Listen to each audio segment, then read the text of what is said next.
Hello everyone. Before we start, make sure to like and subscribe to the channel. And leave a comment with where you're from and what time you're watching. That way, YouTube will keep showing you stories just like this one. Now, let's begin. Grandma Eloise passed away on a Friday morning in April 2024, and by Sunday afternoon, I found myself sitting cross-legged on the floor of her bedroom closet, surrounded by decades of her life packed into cardboard boxes. My mother had asked me to help sort through everything since she could barely step into the house without breaking down. At 26, fresh out of a failed engagement and temporarily crashing at my parents' place in rural Virginia, I had nothing but time on my hands. Grandma and I had always been close, the kind of close where she would call me her little co-conspirator whenever we snuck extra dessert before dinner. She lived alone in that old farmhouse for 11 years after Grandpa Harold died, refusing to move despite everyone's concerns. The house smelled like her lavender hand cream and old books, and going through her things felt like reading her diary without permission. I expected to find old recipes, maybe some love letters from Grandpa, perhaps photographs from her years as a school teacher. What I did not expect was for my entire understanding of who she was to collapse within the span of a single afternoon. The first few boxes contained exactly what you would imagine. Report cards she had saved from students who had written sweet notes on the back, Christmas cards dating back to the 70s, receipts she had kept for absolutely no logical reason. I was actually smiling, shaking my head at how she had hoarded rubber bands in a mason jar, like they were precious gems. Then I pulled out a shoebox from the very back of her closet, hidden behind a stack of quilts she had sewn herself. It was heavier than it should have been, and the lid was secured with a thick rubber band that had nearly fused to the cardboard. When I finally pried it open, I found a bundle of documents wrapped in a faded silk scarf, the kind with hand-rolled edges that women wore in old Hollywood movies. There was a marriage certificate on top, yellowed and brittle, dated June 1961. The bride's name was Eloise Marie Compton, my grandmother's maiden name, but the groom was not Harold Weston, the man I had called Grandpa my entire life. The name typed in careful black letters was Vincent Agostino, and seeing it there made me feel like I had just stepped through a trap door into a room that was never supposed to exist. I sat there for a long time just staring at that certificate, trying to make it fit into the story of my grandmother that I had known my whole life. She married Grandpa Harold in 1965. I knew that because their anniversary was always a big deal, always celebrated with her famous lemon cake and too many candles.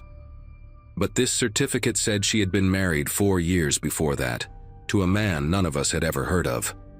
I carefully unfolded the other documents in the bundle, my fingers leaving smudges on paper that had not been touched in decades. There were photographs, small square ones with scalloped edges, the kind they used to take at photo booths. My grandmother, impossibly young, maybe 19 or 20, with victory rolls in her dark hair and red lipstick that photographed almost black. And next to her, a man with slicked back hair, a sharp jaw, and eyes that looked like they were keeping secrets even in a snapshot. He was handsome in a dangerous way, the kind of handsome that mothers warned their daughters about. On the back of one photo, in my grandmother's careful cursive, were the words, "V and me, Coney Island, June 1961. Beneath the photographs, I found newspaper clippings, brittle and brown at the edges, folded into small squares like someone had been hiding them for a very long time. The first one was from the Brooklyn Daily Eagle, dated March 1963. The headline read, "Local businessman sought for questioning in warehouse fire." There was no photo, but the article mentioned a Vincent Agostino, age 24, believed to be connected to the Marano crime family operating out of Red Hook. 3 men had died in that fire. The article said investigators suspected arson, that the warehouse had been used as a front for illegal gambling operations, and that Agostino had not been seen since the night of the blaze. I read it 3 times, waiting for the words to change, waiting for some other Vincent Agostino to appear, a different man with the same name, a coincidence that would let me keep my grandmother intact. But the next clipping was worse. It was from 2 weeks later, a smaller article buried on page 6, reporting that Vincent Agostino was now considered a missing person. His car had been found abandoned near the docks in Staten Island, doors open, keys still in the ignition. There was blood on the front seat. He was never seen again. My hands moved on their own after that, pulling out more papers, more secrets. There was a letter, handwritten on plain white paper, no envelope, no date. The handwriting was jagged, hurried, nothing like my grandmother's elegant script. It read, "Ellie, by the time you read this, I will be gone. Do not look for me. Do not ask questions. Forget you ever knew my name. They will come asking and you must tell them nothing. You were never my wife, we never met. Burn this letter and everything else.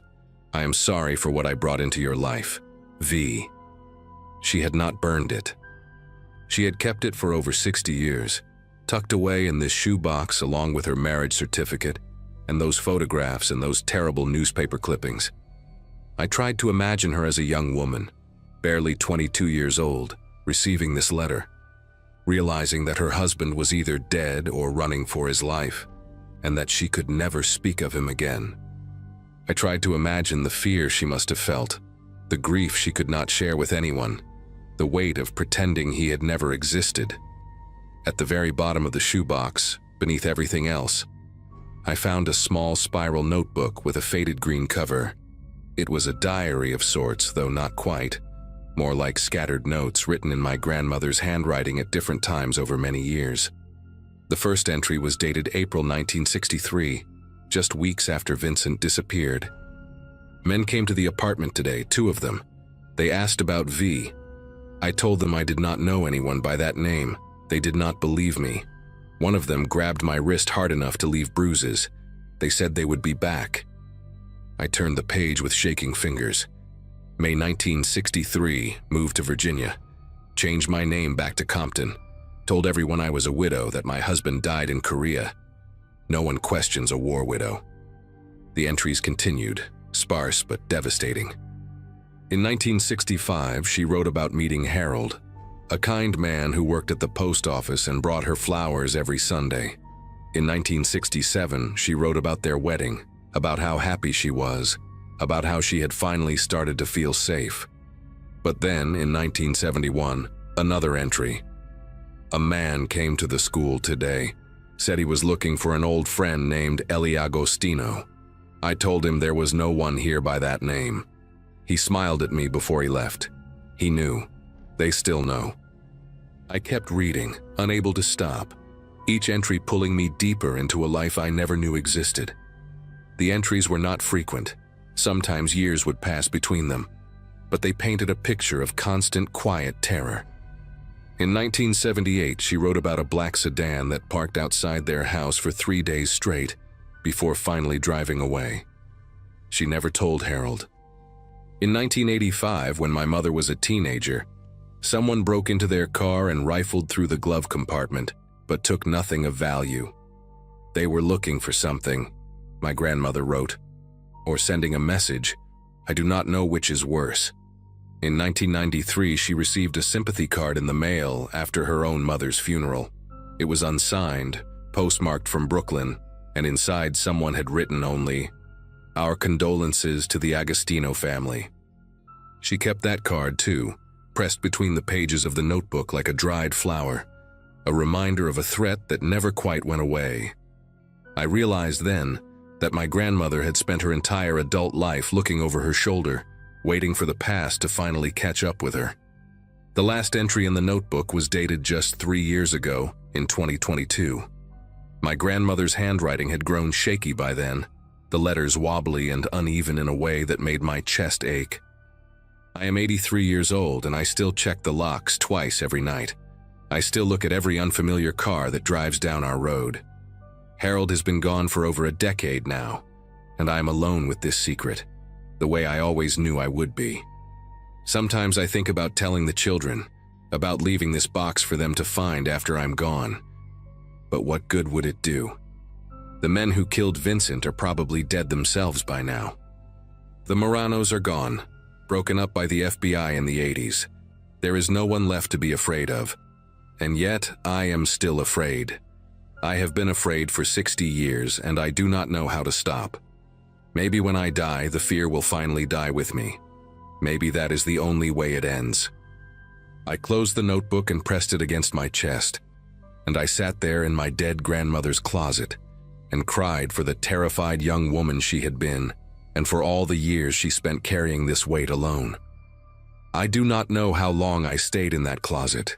The light coming through the bedroom window had shifted from afternoon gold to the soft gray of early evening by the time I finally pulled myself together. I put everything back in the shoebox, the certificate, the photographs, the clippings, the letter, the notebook, and I carried it downstairs to the kitchen table.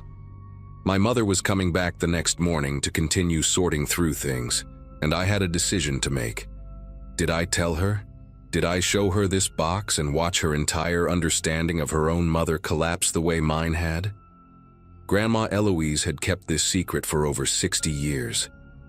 She had protected her family from this knowledge, had borne the weight of it alone so that they would never have to be afraid the way she was afraid. Part of me wanted to honor that sacrifice, to take this box out to the backyard and burn it the way Vincent had asked her to do all those years ago. But another part of me, a louder part, needed to know more. I needed to understand what had really happened to Vincent Agostino, and whether the threat my grandmother feared her whole life had ever been real at all. I spent that night at the kitchen table with my laptop, falling down a rabbit hole of old newspaper archives and genealogy websites and true crime forums dedicated to organized crime in mid-century New York. The Marano family had been real, a small but violent outfit that operated out of Brooklyn from the late 40s until the FBI dismantled them in 1987. They were known for gambling, loan sharking, and arson for hire. Vincent Agostino's name appeared in a few digitized court documents from the era, listed as a known associate, but never formally charged with anything. His disappearance in March 1963 was mentioned in a true crime book about unsolved mob murders that someone had excerpted on a forum. The author speculated that Vincent had either been killed by the Maranos for skimming money, or that he had been an informant who was eliminated before he could testify. Either way, his body was never found. There was no closure, no resolution, just a young man who walked into the fog of history and never came back. And my grandmother, barely out of her teens, had been married to him for less than 2 years before he vanished. She had spent the rest of her life waiting for the people who killed him to come for her too. Around 2 in the morning, I found something that made me sit back in my chair and stare at the screen for a long time. It was a photograph in a digitized FBI file from the Marano investigation, released decades later under the Freedom of Information Act.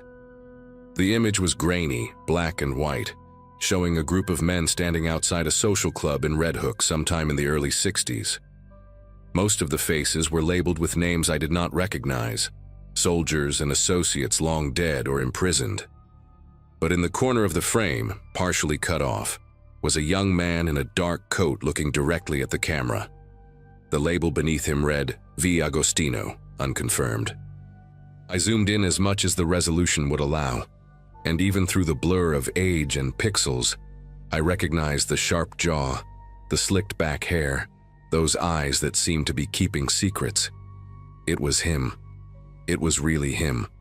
My grandmother had married that man, had shared a bed with him, had probably loved him in the desperate way young people love before they understand what love costs. And he had walked away from her into a world of violence and shadows and never come back. I decided that night to keep the shoebox. I did not burn it, and I did not show it to my mother. Not right away, at least. Instead, I put it in the trunk of my car and drove back to my parents' house, and I spent the next few weeks trying to figure out what to do with the weight of what I had learned. Eventually, I did tell my mother. I waited until a quiet Sunday afternoon when my father was out golfing, and I sat her down at the kitchen table and opened the box in front of her. She cried, of course. She asked questions I could not answer.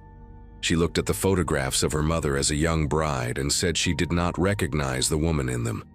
But she also said something that has stayed with me ever since. She said, "All those years I thought she was just anxious. I thought she was paranoid about nothing. But she was protecting us. She was carrying all of this so we would never have to.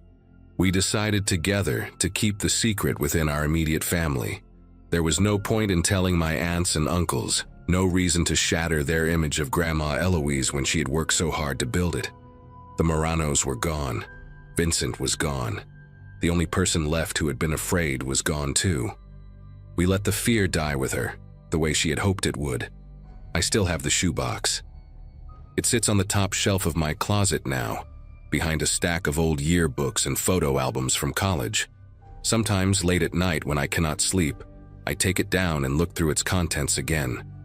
I study the photographs of my grandmother as a young woman, trying to find some trace of the fear that would come to define her life. But all I see is hope. She looks so impossibly young in those pictures, so full of the belief that love can conquer anything. She did not know yet what Vincent was, or what he would bring into her life. She did not know that she would spend the next 6 decades checking locks and watching cars and flinching at unexpected knocks on the door. I think about her often now, not the grandmother I knew with her lemon cake and her lavender hand cream, but the frightened young woman who reinvented herself completely just to survive. She built a whole life out of silence and secrets, and she did it so well that none of us ever suspected a thing. I do not know if that makes her brave or tragic or both. But I know this: she loved us enough to carry this burden alone, and she was strong enough to never let it break her. That is the woman I choose to remember. That is the grandmother I will always love.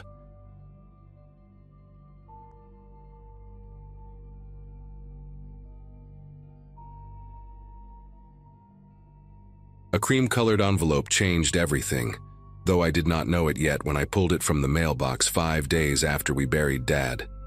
March 2017 had been the worst month of my life up to that point. My father died of a heart attack in his recliner, alone in the Rochester apartment where he raised my sister and me after our mother walked out. I was 24, working at a small accounting firm downtown, and my sister Tessa had just turned 22, still finishing her nursing degree while pulling night shifts at an assisted living facility. We were broke, grieving, and completely unprepared to handle the logistics of death. Dad never talked about what he wanted for a funeral, never talked about money, never talked about anything personal really. His past was the one subject guaranteed to make him leave the room. Grandparents, aunts, uncles, cousins, none of them existed as far as we knew.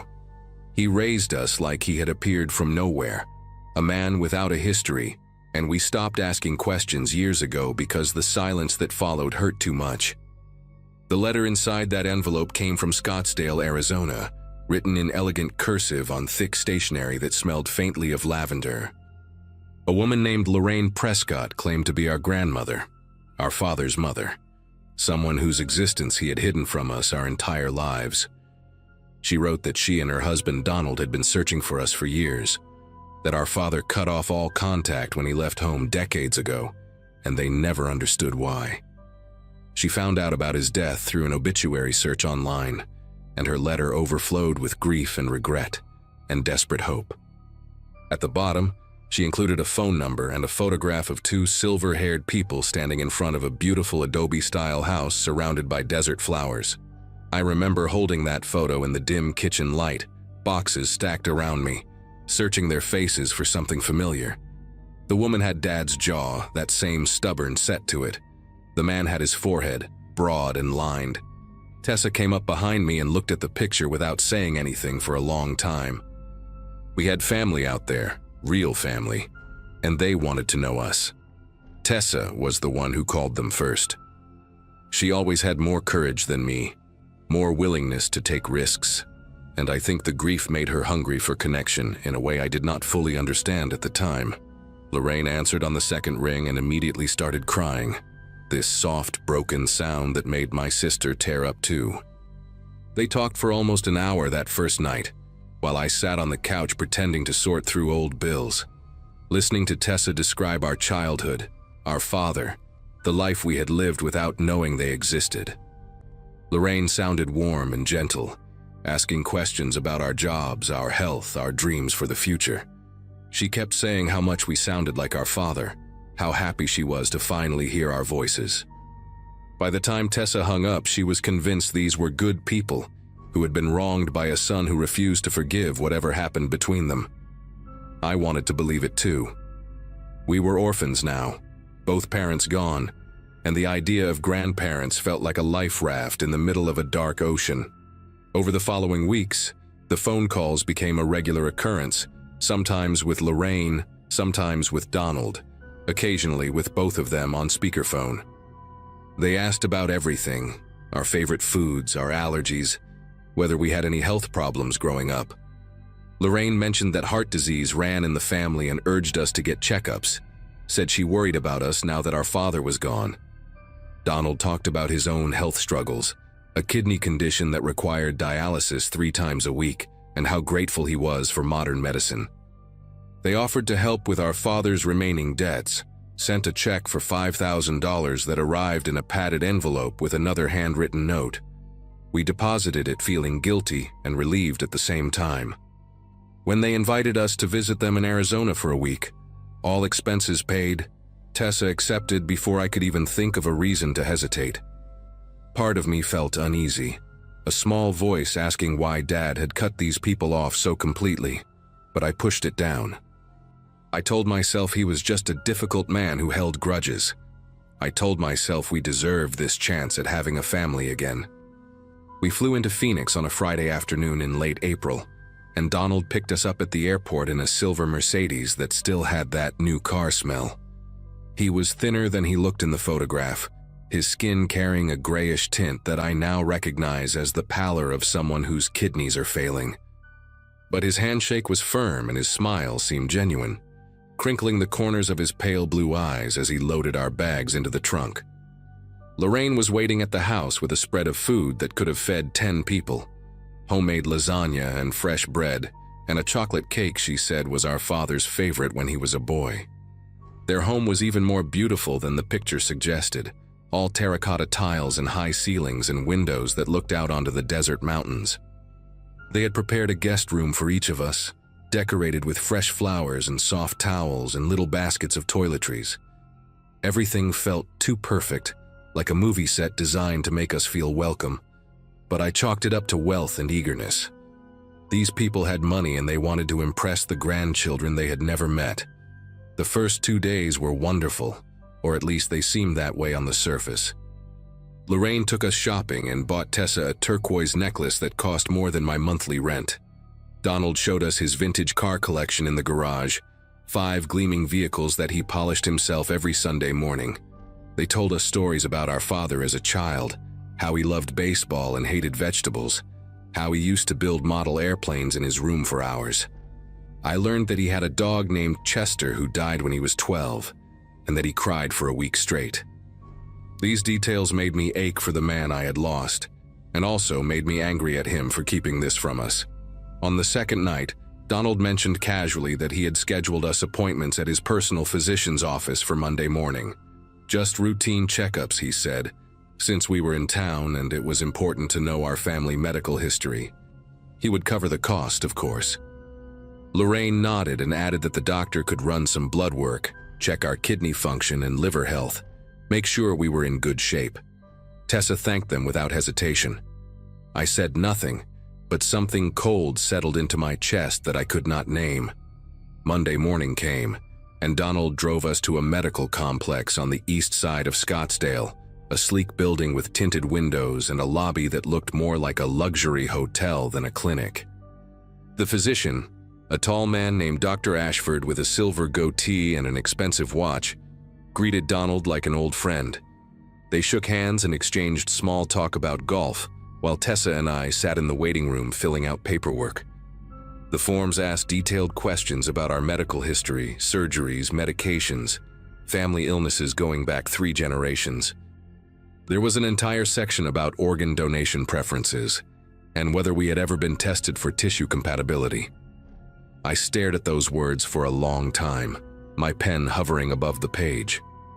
When I asked the receptionist why they needed this information for a routine checkup, she smiled and said it was standard procedure, nothing to worry about. Dr. Ashford called us back one at a time.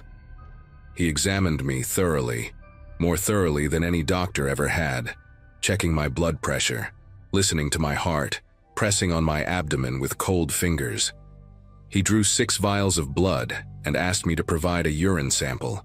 Before I left, he mentioned that he wanted to schedule an ultrasound of my kidneys for later in the week, just to establish a baseline for future reference.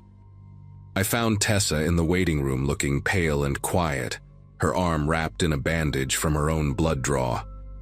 She said Dr. Ashford had asked her strange questions, things like whether she smoked or drank heavily, whether she had ever had hepatitis, whether she would consider being a living donor someday if a family member needed help. She laughed when she told me, said he was probably just being thorough, but her laugh sounded hollow. On the drive back to the house, Donald talked about how important family was, how blood relatives had a responsibility to take care of each other, how his own brother had saved his life years ago by donating bone marrow when Donald had leukemia. Lorraine sat in the passenger seat nodding along, occasionally glancing back at us with an expression I could not read. That night I lay awake in my guest room, staring at the ceiling fan spinning slowly above me, replaying every conversation we had since that first letter arrived, the questions about our health, the insistence on checkups, Donald's kidney disease, the forms asking about tissue compatibility. A picture was forming in my mind, ugly and impossible, and I wanted desperately to be wrong. The next morning I woke up early before anyone else in the house was stirring, and I did something I am not proud of. I went into Donald's study, a wood-paneled room at the end of the hallway that he had shown us briefly on our first day, and I searched through his desk. My heart was pounding so hard I could hear it in my ears, and every creak of the floorboards made me flinch.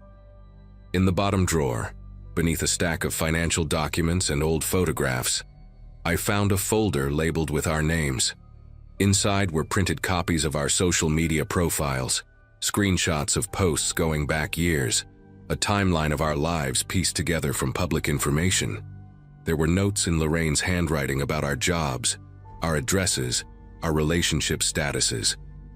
And there was a letter from a transplant center in Phoenix, dated 2 months before our father died, informing Donald that he had been moved up the kidney transplant waiting list, but that a living donor would significantly improve his chances and reduce wait time.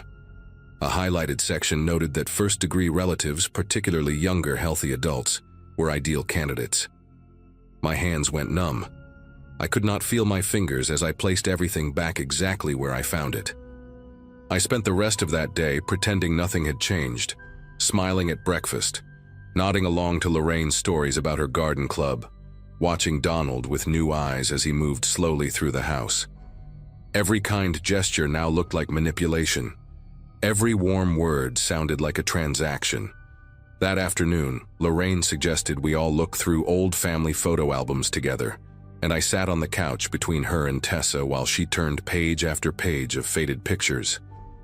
There was our father as a baby, as a toddler, as a gap-toothed child squinting into the sun, and then around age 15 the photos stopped. Lorraine's voice got tight when she reached those empty pages. She said our father changed when he was a teenager, became distant and angry, and one day he simply left and never came back. I asked her why, what happened, and she exchanged a glance with Donald that lasted half a second too long. She said she never understood it, that some children just reject their parents for no reason. But I saw something flicker behind her eyes, a shadow of something she was not telling us. That night, while Tessa was in the shower, I pulled her into my room and told her everything I had found. She stared at me like I had lost my mind. Then slowly, horribly, her face crumpled as she realized I was telling the truth. We left the next morning. I told Lorraine that Tessa had gotten a call from work, some emergency at the nursing home that required her to come back early, and we needed to catch the first flight out. Lorraine's face did something complicated when I said it. A flash of panic quickly smoothed into concern. She insisted on driving us to the airport herself, said Donald was not feeling well enough for the trip, The ride was excruciating. 40 minutes of small talk and strained silences while my sister gripped my hand so tight I thought she might break my fingers. At the terminal, Lorraine hugged us both and told us she loved us, that she hoped we would come back soon. That family was the most important thing in the world. Her perfume smelled like lavender, the same scent from that first letter, and it made my stomach turn. As we walked through the sliding doors into the airport, I glanced back and saw her standing by the car, watching us with an expression that haunts me still. It was not sadness or disappointment. It was calculation, the look of someone already planning their next move. We did not speak until we were past security, and then Tessa started crying and could not stop for the entire flight home. We never went back to Arizona. We never answered another phone call from that Scottsdale number. Lorraine sent letters for months afterward, each one more desperate than the last, talking about how much they missed us, how Donald's health was declining, how they just wanted to help and be part of our lives. One letter mentioned that Dr. Ashford had called with our test results and wanted to discuss them with us urgently. Another included a check for $10,000 and a note saying it was an early inheritance, no strings attached. We tore up the checks and burned the letters in the backyard of our father's old apartment, watching the paper curl and blacken in a metal trash can. Tessa and I talk about it sometimes, late at night when neither of us can sleep, trying to understand what kind of people would hunt down their estranged grandchildren to harvest their organs. We think about our father, 15 years old, somehow discovering what his parents were capable of and running as far as he could. We understand now why he never talked about his past, why he raised us like a man with no history. He was protecting us the only way he knew how. I still wonder if Donald ever got his kidney, if some other desperate relative or stranger saved his life. I wonder if Lorraine is still out there, searching obituaries for other family members, other potential donors. Some nights I dream about that house in the desert, those terracotta tiles and high ceilings, and I wake up feeling like I escaped something I will never fully understand. My father saved us twice, once by running away and once by dying before they could reach us through him. I wish I could thank him for that. I wish I could tell him I finally understand.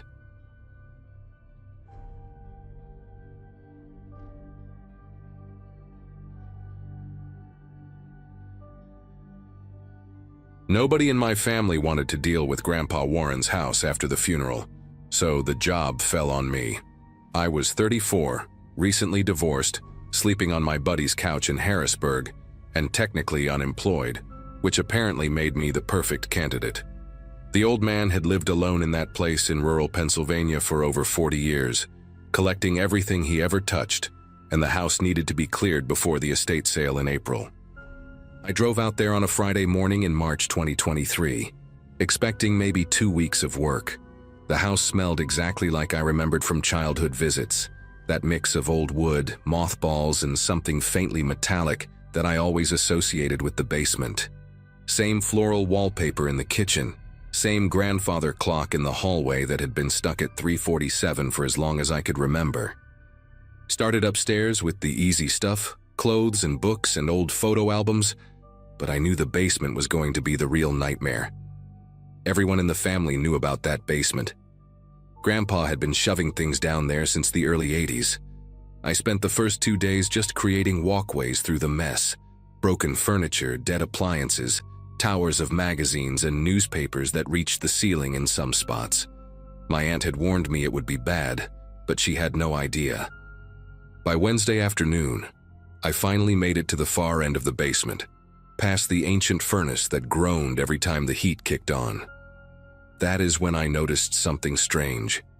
A section of the back wall, maybe 6 feet wide, was completely blocked off by a heavy canvas tarp and a stack of wooden crates. When I dragged the crates aside, there was a door behind them. Not a regular interior door, but a thick metal one, like something you would see on a storage unit, with a heavy padlock holding it shut. The lock was old but solid, no rust on it at all, which meant someone had been maintaining it. I went upstairs and searched through Grandpa's desk for almost an hour before I found a small brass key in an envelope. The envelope just said, "Storage," in his careful handwriting. I remember my palms were damp when I fitted the key into that lock. I figured it was probably valuables, maybe some antiques or cash he did not trust the banks with. I had no idea what I was about to walk into. The door swung open easier than I expected, and the smell hit me first. Not rot or mold, but something clinical, like rubbing alcohol mixed with old paper. I used my phone flashlight to find a pull chain, and when the bare bulb flickered on, I saw a room about the size of a single-car garage. The walls were lined with metal shelving units, the industrial kind you see in warehouses, and every shelf was packed with boxes. Cardboard file boxes, the type you buy at office supply stores, each one with a white label on the front. The labels had dates on them. That was the first thing I noticed. Dates going back decades. 1987, 1991, 1994, 2003, 2011. They were not in order, just scattered across the shelves, but there had to be at least 30 or 40 boxes in there. In the center of the room was a wooden desk with an old lamp on it, the kind with the green glass shade, and a chair that looked like it had been sat in thousands of times. The seat cushion was worn down to almost nothing. I stood in that doorway for a long time, just trying to understand what I was looking at. My first thought was that Grandpa had been running some kind of side business, maybe tax stuff, or legal documents for people in town. That would have made sense.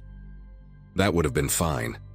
I pulled down the first box I could reach, the one labeled 1994, and set it on the desk. Inside were file folders, maybe a dozen of them, each one thick with papers. I opened the first folder and found newspaper clippings. They were yellow and brittle, carefully cut out and preserved in plastic sleeves. The headlines made my throat tighten. Woman found dead near creek, no suspects. Police baffled by brutal slaying in Westmoreland County. Body discovered in wooded area. Investigation ongoing. Every clipping was about a murder. Unsolved murders. I flipped through the folder, and there had to be 15 or 20 articles in there. All from different newspapers, all from 1994, all about killings that were never solved. At the bottom of the folder, underneath all the clippings, there was a small Ziploc bag. Inside the bag was a silver bracelet with a charm on it, a little heart with the letter M engraved on it. I just stared at it. My brain was trying to come up with an explanation. Maybe Grandpa had been interested in true crime, like those people who follow cold cases as a hobby. Maybe he collected this stuff because he wanted to help somehow. But that bracelet, that was not a newspaper clipping, that was something real, something someone had worn on their wrist. I opened another folder from the same box, more clippings, more unsolved cases, and another Ziploc bag at the bottom. This one had a keychain in it, one of those cheap plastic ones with a photo holder. The photo inside showed a young woman with dark hair smiling at the camera. She looked like she was at a party or a barbecue, holding a red cup. I set it down and opened the next folder. A man's watch, silver band, stopped at 2:17. The next folder had a single earring, gold with a small green stone. Every single folder had something like this at the bottom. Personal items, things that belonged to people. I could feel my heart pounding so hard it was making my vision pulse. I pulled down another box, this one from 2003, and it was the same thing. Clippings about murders in different counties across Pennsylvania, sometimes from Ohio or West Virginia, and always those little bags with items inside. A wedding ring, a hair clip, a set of keys. I counted 8 boxes before I had to stop and sit down in that old chair. The seat was so worn that I could feel the wooden frame underneath. I sat there trying to breathe, trying to think of any explanation that did not lead where my mind was going. That is when I noticed the drawer in the desk. It was locked, but the same brass key from the envelope upstairs fit it. Inside were photographs. Dozens of them, all Polaroids. The old kind with the white border. The first one I picked up showed a crime scene. Yellow police tape, officers standing around, a shape on the ground covered by a white sheet. The photo had been taken from a distance from behind a tree line, like someone was watching from the woods. I flipped to the next one. Another crime scene, different location, same angle. Someone standing at the edge, observing, photographing. There were at least 50 Polaroids in that drawer, and every single one was a crime scene photo taken from outside the official perimeter. Some of them showed the bodies before they were covered. I recognized one of the locations from a newspaper clipping I had just looked at, a wooded area near a creek in Westmoreland County.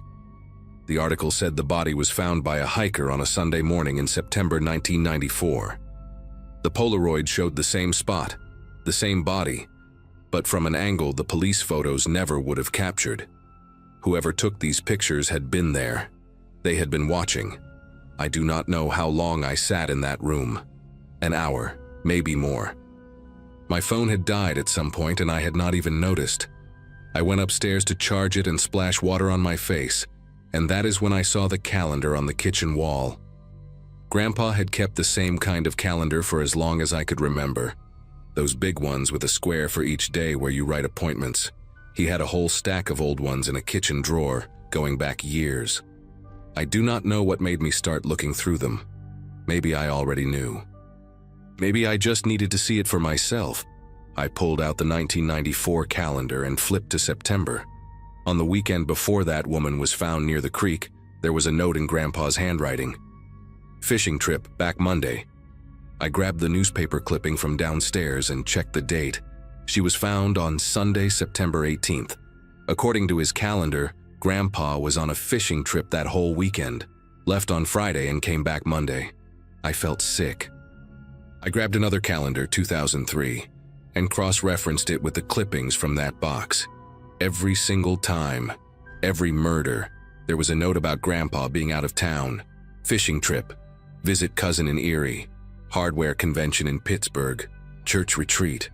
I spent the next 3 hours going through every calendar I could find and matching them to the dates in those boxes. 17 years of calendars, and the pattern never broke, not once. When there was a murder in the clippings, Grandpa was always gone that weekend. Always had some excuse written down in his neat handwriting. I started making a list on a piece of paper, 2 columns, one for the murder date and one for his alibi. By the time I got to the bottom of the page, I had 23 entries, 23 unsolved murders across 3 states, 23 weekends where my grandfather was supposedly fishing or visiting family or attending some event. I thought about calling the police right then. I had my phone in my hand, thumb hovering over the keypad, but I did not. I could not. This was the man who taught me how to ride a bike, the man who took me to baseball games and bought me ice cream and sat with me when I had nightmares. I needed more. I needed to be absolutely sure before I destroyed his memory, before I told my mother that her father was a monster. So I kept digging. At the bottom of the desk drawer, underneath all the Polaroids, there was a leather notebook. The cover was cracked and worn, like it had been handled 1,000 times. I opened it and found page after page of handwritten notes, all in Grandpa's careful script, dates, locations, names. Some entries were just a few lines. April 14th, 1991. Route 30, rest stop near Greensburg. Female, late 20s, brown hair, blue Toyota in the parking lot, alone. Other entries were longer, more detailed. Physical descriptions, habits, what time someone left work or went jogging or walked their dog. I realized I was looking at surveillance notes. He had been watching these people, studying them, learning their routines. The notebook went on for over 100 pages, and not every entry had a corresponding newspaper clipping. Some of them were just notes, just observations, people he had watched but never acted on, or maybe people whose bodies were never found. I thought I was going to throw up. I actually leaned over the desk expecting it to happen, but nothing came up. My body just shook. I had to put my head between my knees and focus on breathing until the room stopped spinning. When I finally looked up again, I noticed something I had missed before. On the wall behind the desk, partially hidden by one of the shelving units, there was a map. It was a large map of Pennsylvania and the surrounding states, pinned to the wall with thumbtacks. And there were marks on it. Red dots, dozens of them scattered across the region, Some had small dates written next to them in black ink. I recognized some of the locations from the newspaper clippings. Westmoreland County, a spot near the Ohio border, somewhere in the mountains up north. Every red dot was a place where someone had died. I stood there staring at that map for a long time, counting the dots. There were more dots than there were boxes on the shelves. A lot more. Some of the older dots, the ones from the 80s, had faded so much they were almost pink. He had been doing this for decades, maybe since before I was born, maybe since before my mother was born.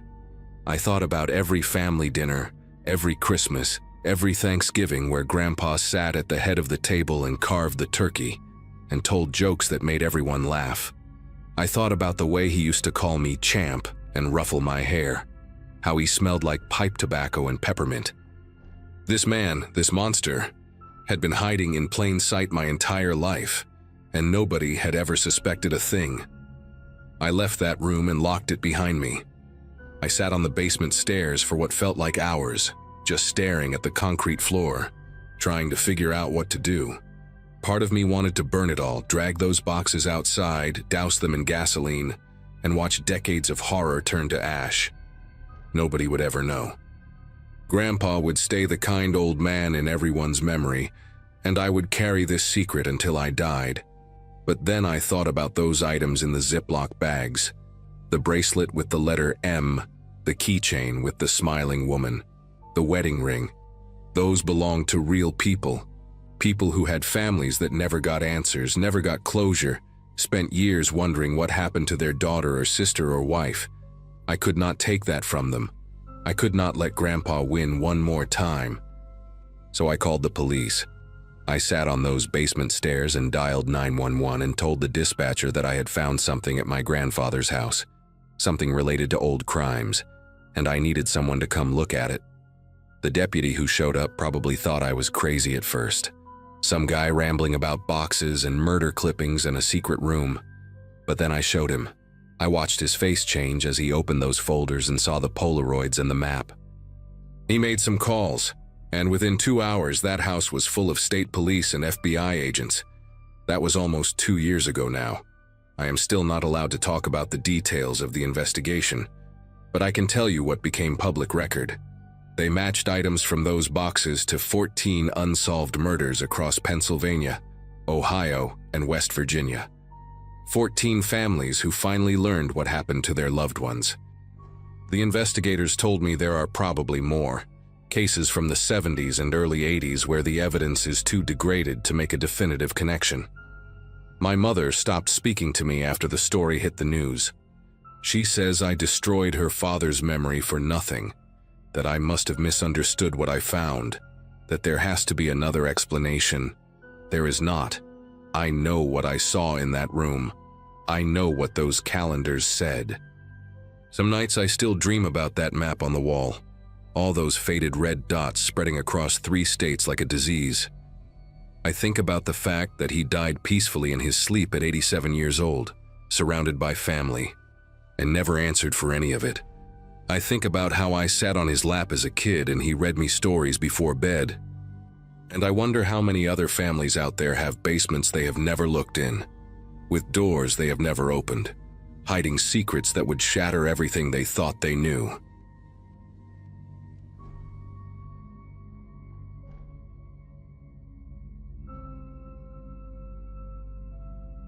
Hospital rooms have a particular silence that sits heavy in the air, different from any other kind of quiet I have ever experienced. I learned that during my years as a nurse at St. Catherine Memorial in Harrisburg, Pennsylvania, but nothing prepared me for how that silence would feel when it was my own grandmother lying in the bed. October 2017 was supposed to be a good month for me.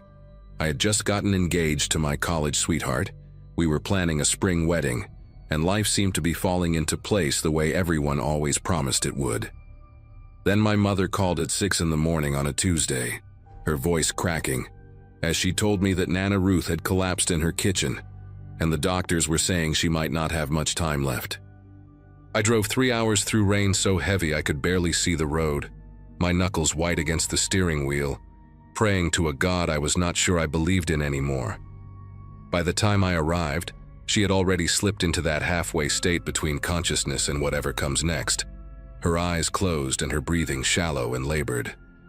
Nana Ruth was 87 years old, and until that Tuesday morning, she had seemed invincible to me. She still lived alone in the same farmhouse where she had raised my mother, still tended her vegetable garden every spring, still made her famous apple butter every fall, and sent jars of it to everyone in the family. I had graduated nursing school when I was 23, young and idealistic, convinced that understanding the mechanics of death would somehow make it easier to face. Sitting beside her bed that Wednesday, holding her hand while my parents took turns pacing the hallway and making phone calls, I realized how wrong I had been. Her skin felt like tissue paper, thin and dry and fragile in a way that made my throat tighten every time I looked at her.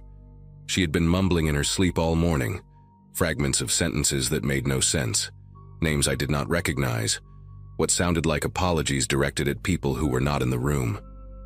I thought it was just the medication, or the confusion that often comes at the end, until her fingers suddenly curled around mine with surprising strength and her eyes snapped open. She looked directly at me, and for a moment she was completely lucid, completely present, and completely terrified. She was not supposed to come home that night, Nana Ruth whispered, her voice dry and cracked like autumn leaves. I leaned closer, thinking I had misheard her, thinking maybe she was still caught in some dream from her past. But her eyes were locked onto mine with an intensity that made me want to pull away. I need to tell you, before I go, I need someone to know. Her grip on my hand tightened even more, her brittle fingernails pressing into my palm hard enough to leave marks. I glanced toward the door, wondering if I should call for my mother, but something in Nana Ruth's expression stopped me. She looked like a woman who had been carrying a weight for so long that her bones had bent around it. And now, at the very end, she was desperate to set it down. I told her it was okay, that she could tell me anything, that I was listening. I had no idea what I was agreeing to hear. She started talking in a voice so low I had to lean my ear close to her mouth, close enough to smell the staleness of her breath and the faint chemical scent of the medications dripping into her arm. She told me about a night in the summer of 1987, a night when she was still living in Waynesboro with my grandfather before he passed. She told me about her neighbor, a woman named Donna Whitmore, who lived in a small blue house at the end of Chestnut Road with her husband and 2 young children. Nana Ruth's voice trembled as she described Donna, a quiet woman with auburn hair, who always wore a silver cross around her neck and who brought over casseroles whenever someone in the neighborhood was sick. She was kind, Nana Ruth said, and something in the way she said it made my chest feel tight. She did not deserve what happened to her, none of it, and I let them blame the wrong person because I was too afraid to speak. I sat there frozen, my heart pounding against my ribs, watching tears leak from the corners of my grandmother's eyes and disappear into the pillow beneath her head. The story came out in fragments, like she was pulling pieces of glass from a wound that had never properly healed. That summer night in 1987, Donna Whitmore was supposed to be visiting her sister in Pittsburgh. Her husband, a man named Gene, had told everyone in the neighborhood that Donna would be gone for the whole weekend. He mentioned it at the hardware store, at the diner, to anyone who would listen. Nana Ruth said she remembered thinking it was strange how often he brought it up, like he wanted to make sure people knew the house would be empty, except for him and the kids. She was sitting on her porch that Friday evening, shelling peas into a metal bowl, when she saw someone walking up the path toward the Whitmore house. It was not Gene. It was a man she recognized from church, someone named Lloyd Becker, who worked at the lumber mill on the edge of town and who had been seen talking to Gene in hushed voices for weeks before that night. Lloyd was carrying something wrapped in a dark cloth, something long and heavy, and he walked with the kind of purpose that made Nana Ruth set down her bowl of peas and watch. She told me she almost called out to him, almost asked what he was doing there when Gene's wife was supposed to be away. But something stopped her, a feeling in her gut, a warning she could not name, a sense that she was seeing something she was not supposed to see.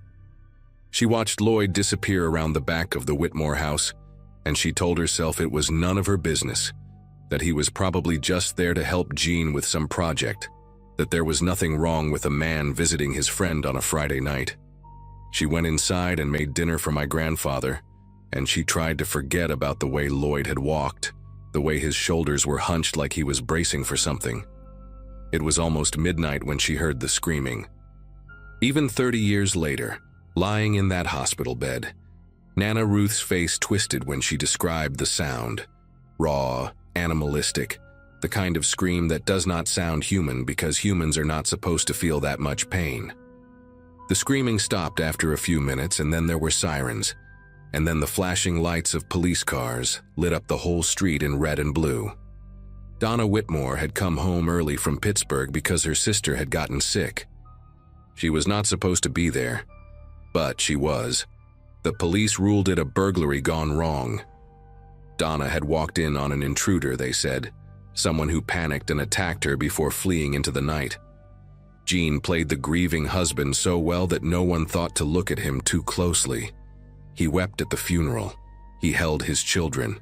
He accepted casseroles from the same neighbors who had received them from his dead wife. But there was a man who lived 2 streets over, a drifter named Terence Gould, who had been in town for only a few months, doing odd jobs and sleeping in a room above the old feed store. Terence had a record: petty theft, a bar fight that landed him 6 months in county jail, and he had no alibi for that Friday night because he had been drinking alone in his room. The police found a pawn ticket in his pocket for a silver necklace with a cross pendant, and that was enough. Terence Gould was arrested, tried, and convicted of Donna Whitmore's murder within 8 months. He died in prison in 2003, still swearing he was innocent, still claiming he had bought that necklace from a man he met outside a bar and had no idea where it really came from. Nana Ruth's voice broke when she told me why she never said anything. Lloyd Becker was her brother. Her younger brother, the baby of the family, the one she had helped raise after their mother died when Lloyd was only 6 years old. She had watched him take his first steps, taught him to read, protected him from their father's temper when the old man came home drunk and looking for someone to hit. Lloyd was not a good man. She knew that, she had always known that. But he was her blood, and when the police came knocking on doors asking if anyone had seen anything unusual that night, she told them no. She said she had been inside all evening, that she had not looked out her window, that she had not seen Lloyd walking toward the Whitmore house with something heavy in his hands. She lied to protect the boy she had raised, and in doing so, she condemned an innocent man to die behind bars for a crime he did not commit. "I have carried it every day since," she whispered, her voice barely audible now, her grip on my hand weakening. "Every single day, and now I am going to meet my Maker, and I do not know if he will forgive me. But I needed you to know. Someone had to know the truth." She died less than an hour later, slipping away so quietly that I almost missed it. One moment she was breathing, shallow and labored, and the next moment, she simply was not. I sat there holding her hand long after it went cold, unable to move, unable to process what she had told me. My mother came back into the room with 2 cups of coffee and found me like that, staring at Nana Ruth's face, tears streaming down my cheeks without me even realizing I was crying. I did not tell her what I had heard. I did not tell anyone. Part of me wanted to believe it was just the ramblings of a dying woman, the confusion of a brain shutting down, memories tangled with dreams and regrets that had no basis in reality. I held on to that hope through the funeral, through the burial in the little cemetery behind the Methodist church, where Nana Ruth had worshipped for 60 years, through the weeks that followed when I tried to return to my normal life and pretend that everything was fine. But I could not stop thinking about Donna Whitmore, about Terence Gould, about a man named Lloyd Becker who walked toward a house with something heavy in his hands on a summer night 30 years ago.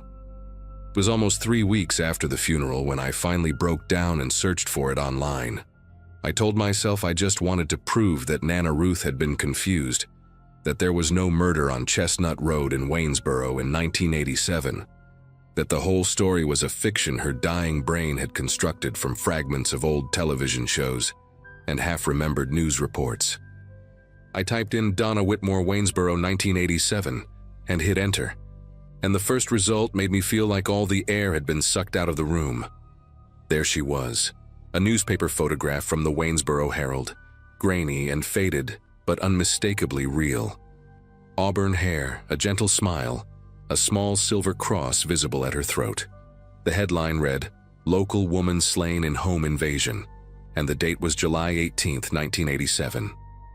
I scrolled through article after article, my hands trembling against the keyboard, reading about the investigation, the arrest, the trial, the conviction. Terrence Gould's mugshot stared back at me from the screen, a thin man with hollow eyes and a look of bewildered terror, like he could not understand what was happening to him. And then I found something that made me stop breathing entirely. A small article from just 2 months earlier, buried in the local news section of the Waynesboro paper. The headline read, "Cold Case Review, 1987. Whitmore Murder Reopened After New Evidence Surfaces." I read that article so many times that I could recite it from memory. A detective named Hank Ellsworth had been assigned to review old cases as part of a state initiative, and when he pulled the Whitmore file, he found inconsistencies that the original investigators had overlooked. The pawn ticket that convicted Terrence Gould had been dated July 19th, one day after the murder. But the pawnshop owner's records showed he had not opened until noon that day, and witnesses placed Terrence passed out drunk in his room above the feed store until well past 2 in the afternoon. There was no way he could have pawned that necklace in the window of time the prosecution claimed. More troubling still, Detective Ellsworth had found notes in the original case file suggesting that another neighbor had mentioned seeing someone near the Whitmore house that night, a man who did not match Terrence Gould's description at all. That lead was never followed up. The neighbor who made the statement had died in 1994, but her name was still there in the file, written in faded blue ink on a yellowed piece of paper. Her name was Ruth Becker, my grandmother. She had told the police something after all, something that contradicted her later testimony, and someone had buried it. I spent the next week barely sleeping, barely eating, reading everything I could find about the case and about the people involved. Gene Whitmore had remarried in 1991 and moved to Florida, where he died of a heart attack in 2008. Lloyd Becker, my great-uncle, a man I had never met, whose name I had never even heard until Nana Ruth whispered it in that hospital room, had left Waynesboro shortly after the trial and spent the rest of his life drifting between small towns in the Midwest. He died alone in a motel room in Iowa in 2012. Liver failure, no family at the funeral. The only people still alive who might know the truth were Donna's 2 children, now grown adults with families of their own, and they had apparently been the ones pushing for the case to be reopened. I found an interview with the daughter, a woman named Catherine who was 6 years old when her mother was killed. She said she had spent her whole life believing Terrence Gould was the monster who destroyed her family, but now she was not so sure. She said she remembered things from that night, fragments that did not make sense, images of her father talking to a man in their backyard while her mother was supposed to be in Pittsburgh. She was too young to understand what she was seeing, but the memory never left her. I called Detective Ellsworth on a Monday morning in November, sitting in my car in the parking lot of the hospital where I worked because I could not bring myself to make that call from inside my apartment. My voice was shaking when I told him who I was and what I knew, and there was a long silence on the other end of the line before he asked me to come to the station and give a formal statement. I drove to Waynesboro that same afternoon, 3 hours through the same route I had taken to see my grandmother die, and I sat in a small gray room with fluorescent lights and told a stranger everything Nana Ruth had told me. I showed him the notes I had written in the days after her death, every detail I could remember, every name and every description. He listened without interrupting, his face completely unreadable, and when I finished he thanked me and said they would be in touch. I walked out of that station feeling hollowed out, like I had left something essential behind in that room. I had just destroyed my grandmother's memory, exposed her as someone who let an innocent man rot in prison to protect a killer. But I also knew that Terrence Gould deserved to have his name cleared, even if he was no longer alive to see it. His family deserved to know. Donna's children deserved to know. The truth does not stop mattering just because the people who lived it are gone. The case is still under investigation as of now. Detective Ellsworth told me last month that they are working on officially exonerating Terrence Gould, though these things take time and the wheels of justice turn slowly, especially for a man who has been dead for over 15 years.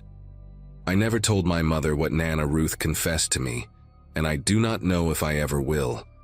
Some truths are too heavy to share with people who love the person being accused, and my mother worshipped her mother the way I once did. I think about Nana Ruth every day now, not the woman who made apple butter and taught me to bake pies, but the woman who sat on her porch and watched a man walk toward a murder and did nothing to stop it. I think about how she lived with that secret for 30 years, how she went to church every Sunday and prayed to a God she believed was watching, how she held that weight until it finally crushed her. I do not know if I can forgive her. I do not know if anyone can. But I know that she wanted the truth to come out, even if she was too afraid to be the one who told it. In the end, that was why she told me. She knew I would not be able to stay silent. She knew I would do what she never could. And maybe that was her way of making amends, passing the burden to someone strong enough to carry it into the light. I just wish she had done it 30 years sooner, before Terrence Gould died alone in a prison cell for a crime he did not commit, still waiting for someone to believe him.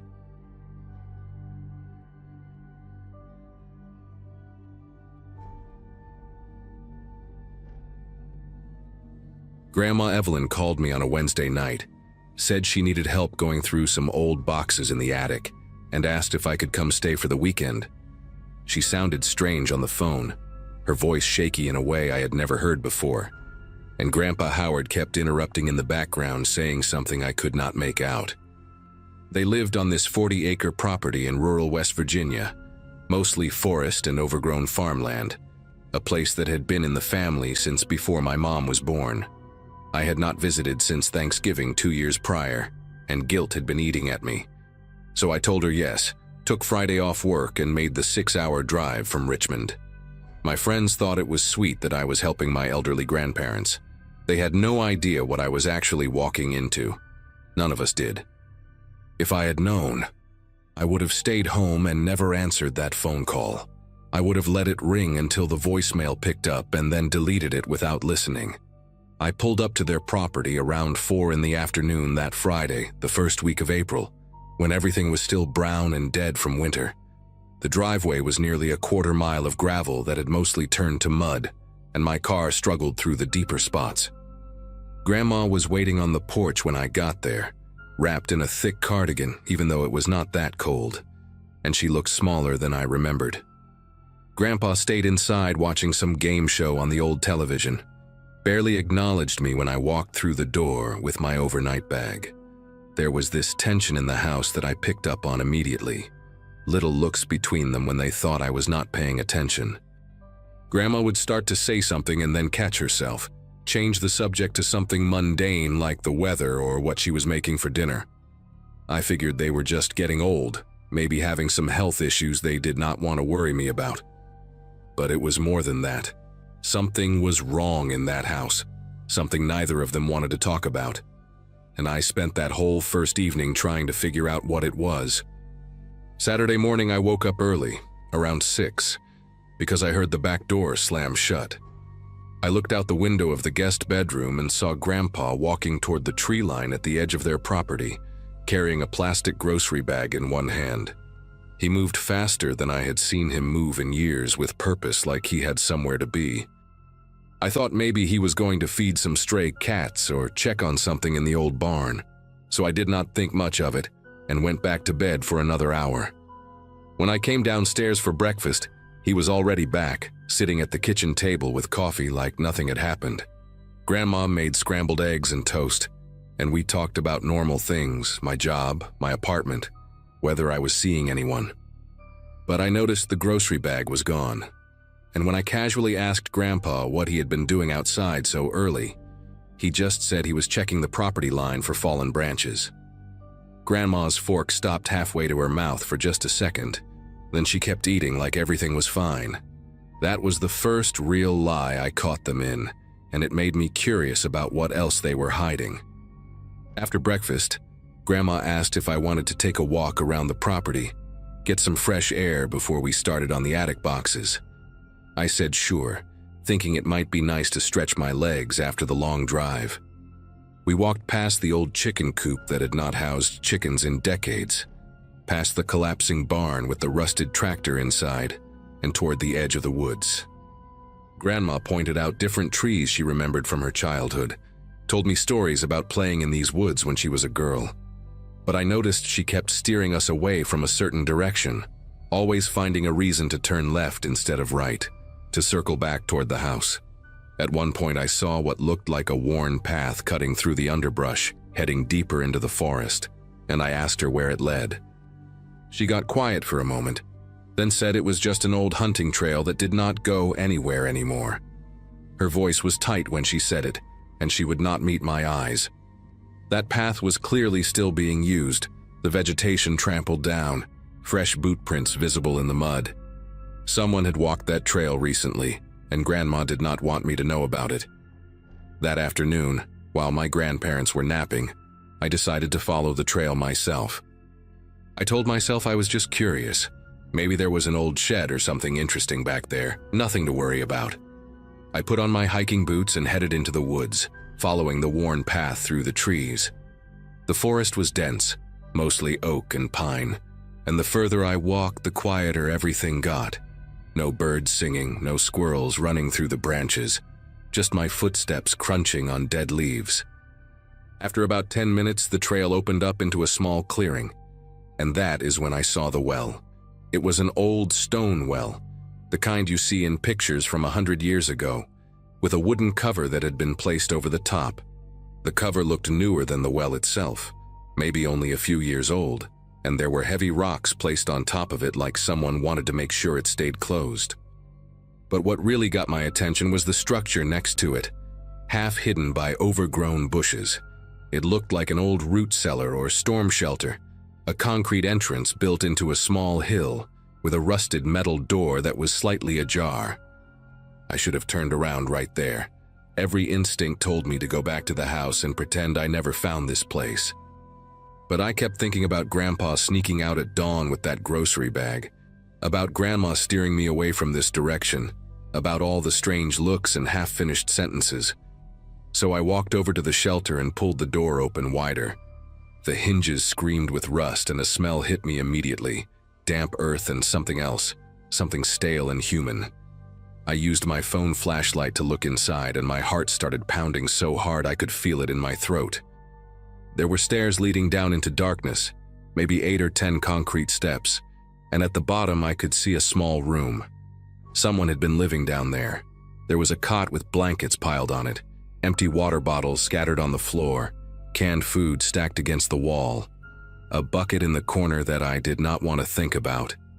And on the walls, written in what looked like marker or maybe charcoal, were words. Sentences. Please. I made myself go down those stairs even though every part of me wanted to run. And I started reading what was written on those concrete walls. The handwriting was messy, desperate. Some of it scratched so hard into the concrete that whoever wrote it must have broken the marker or charcoal more than once. The first thing I read was near the door, at eye level, and it said, "Please don't send me back, they will kill me." No punctuation, no capitals, just raw fear put into words. Further along the wall, there was more. "I did what you asked, I stayed quiet." And then, in bigger letters near the cot, "How long do I have to stay here?" There were tally marks scratched into one section of the wall, grouped in sets of 5, and I counted them twice to make sure. 117 days. Someone had been down here for almost 4 months, marking each day, waiting for something. The most recent writing was near the stairs, and it was different from the rest, calmer somehow, more resigned. It just said, "They are good people, they are trying to help me, I know that now."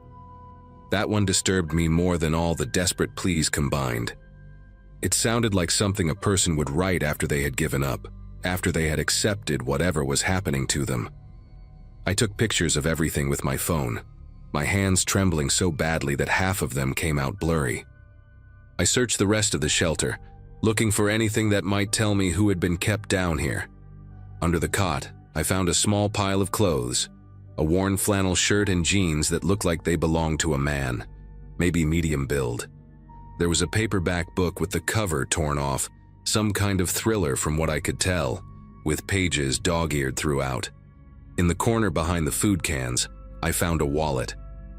It was old, the leather cracked and faded, and inside there was no money, no credit cards, just a West Virginia driver's license. The photo showed a man in his 30s, thin face, dark hair, tired eyes. The name on the license was Curtis Allen Webb, and according to the birth date, he would have been 34 when the license was issued. The issue date was 2015, which meant it had expired years ago. I stared at that face for a long time, trying to understand what I was looking at. Who was this man? Why had my grandparents been keeping him in an underground shelter on their property? And where was he now? The cot had not been slept in recently. The blankets were cold, and there was a layer of dust on everything. Whoever Curtis Webb was, he had not been down here for a while, but someone was still maintaining this place, still coming out here. The grocery bag Grandpa had carried that morning had to be connected somehow. I put the wallet in my pocket and climbed back up those stairs, my legs shaking so bad I had to grip the railing to keep from falling. When I got outside, I looked at the well again, really looked at it this time. The wooden cover was thick, solid, built to hold weight. Those rocks on top were not decoration, they were there to keep something in or keep someone out. I walked over and tried to move one of the rocks, but it was heavier than it looked, maybe 40 or 50 pounds. I managed to slide it to the side, then another one until I could lift the edge of the wooden cover just enough to peer inside. The smell that came up was horrible, wet and rotten, like standing water mixed with decay. I shined my phone flashlight down into the darkness, but the well was deep, maybe 30 feet, and I could not see the bottom clearly. There was water down there, black and still, and something floating on the surface. It looked like fabric, maybe cloth, bunched up and waterlogged. I could not tell what it was, and I did not want to know. I dropped the cover back down, shoved the rocks into place, and walked back to the house as fast as I could without running. My grandparents were awake when I got back, sitting in the living room watching television like nothing in the world was wrong. I stood in the doorway for a moment, looking at these two people I had known my whole life, trying to reconcile the grandparents who had taught me to fish and baked me birthday cakes with whatever was happening in that underground shelter. Grandma looked up and smiled at me, asked if I had enjoyed my walk. I said yes, it was nice, and then I went upstairs to the guest room and locked the door. I sat on the bed and pulled out the wallet, stared at Curtis Webb's face on that expired license. I searched his name on my phone, but the signal out there was terrible, barely one bar and nothing would load. I tried different combinations: Curtis Webb, West Virginia, Curtis Webb missing person, Curtis Webb obituary. The pages just kept spinning, never loading, and eventually I gave up. I needed to confront my grandparents, but I had no idea how to even start that conversation. "Hey Grandma, I found your underground bunker and the ID of the man you were keeping prisoner. Want to explain?" It sounded insane even in my own head, but I could not just pretend I had not seen what I saw. That shelter, those desperate words on the walls, the thing floating in the well. Something terrible had happened on this property, and my grandparents were at the center of it. I waited until dinner, sat across from them at the kitchen table while Grandma served meatloaf and mashed potatoes like it was any normal Saturday night. I could barely eat, just pushed the food around my plate, trying to find the right words. Finally, when Grandpa got up to refill his water glass, I pulled out the wallet and set it on the table.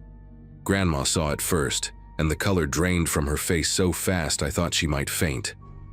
She grabbed the edge of the table with both hands, steadying herself, and whispered something I could not hear. Grandpa turned around, saw the wallet, and his whole body went rigid. For a long moment, nobody spoke.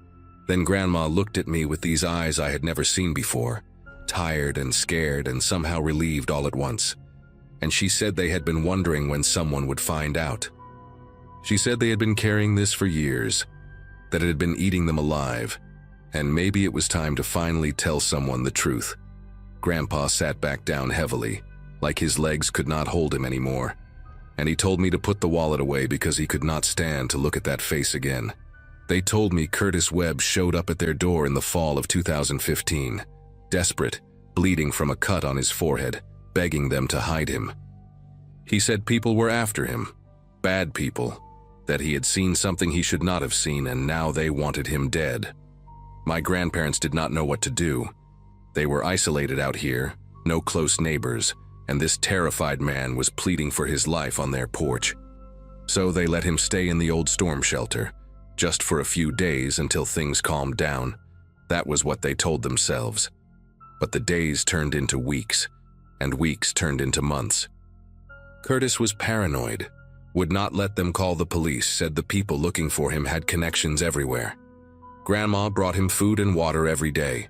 Grandpa reinforced the shelter door, and they kept his secret. They told me he was a good man, just scared that he never hurt anyone and never asked for much. He wrote on the walls to keep himself sane, counting the days until it was safe to leave. But it was never safe, or at least that is what Curtis believed, and eventually something in him just broke. Grandma stopped talking at this point, could not continue, and Grandpa had to finish the story with tears running down his face. He told me that one morning in early 2016, after Curtis had been in the shelter for about 4 months, Grandma went to bring him breakfast and found the door wide open. Curtis was gone. His clothes were still there, the blankets, everything except the man himself. They searched the property for days, called out his name, checked every building and every corner of those 40 acres. Nothing. He had just vanished in the middle of the night without taking anything with him. Grandpa said they assumed he finally felt safe enough to leave, that he had slipped away to start over somewhere new. But then I asked about the well. The question came out of my mouth before I could stop it, and both of them went silent. Grandma started crying, these quiet sobs that shook her whole body, and Grandpa just stared at the table like he was looking through it into something terrible. He said they found the well cover moved a few weeks after Curtis disappeared, said they looked inside and saw something floating in the water but could not bring themselves to go down there and check. They convinced themselves it was just old clothes, debris, anything but what they feared it might be. They put the cover back, weighed it down with rocks, and never spoke about it again. Not to each other, not to anyone, for almost 10 years. I left the next morning, barely said goodbye, drove those 6 hours back to Richmond with my head spinning. I never called the police. I know I should have, but these were my grandparents, 2 people in their 80s who had already lost their daughter and were clearly tormented by whatever happened to Curtis Webb. What would reporting it accomplish now? If Curtis was in that well, he had been dead for almost a decade. And my grandparents, they genuinely believed they were helping someone, hiding a scared man from people who wanted to hurt him. Were they wrong to do it? Probably. Did something go horribly wrong? Almost certainly. But I could not be the one to send them to prison for the last years of their lives. Grandpa passed away 8 months later, heart attack in his sleep. Grandma followed him 6 weeks after that, like she just gave up once he was gone. I inherited the property, all 40 acres of it, and I have not set foot on it since. The house is still standing, the shelter is still out there in the woods, and that well is still covered with those heavy rocks. I think about Curtis Webb sometimes, wonder who he really was, what he saw that made him so afraid, whether anyone ever came looking for him. I think about what might be floating in that black water, waiting to be found. But I am never going back there to check. Some answers are not worth knowing, and some secrets should stay buried exactly where they are.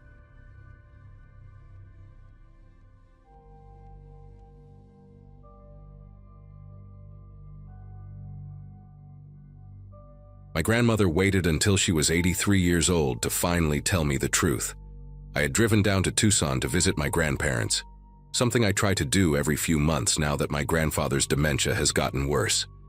15 years of producing television commercials in Los Angeles had taught me plenty about how this industry destroys people, and my graduating class from film school back in 2007 has mostly scattered to other careers by now. But nothing in my experience prepared me for what she told me that afternoon, sitting in her kitchen while my grandfather slept in the next room.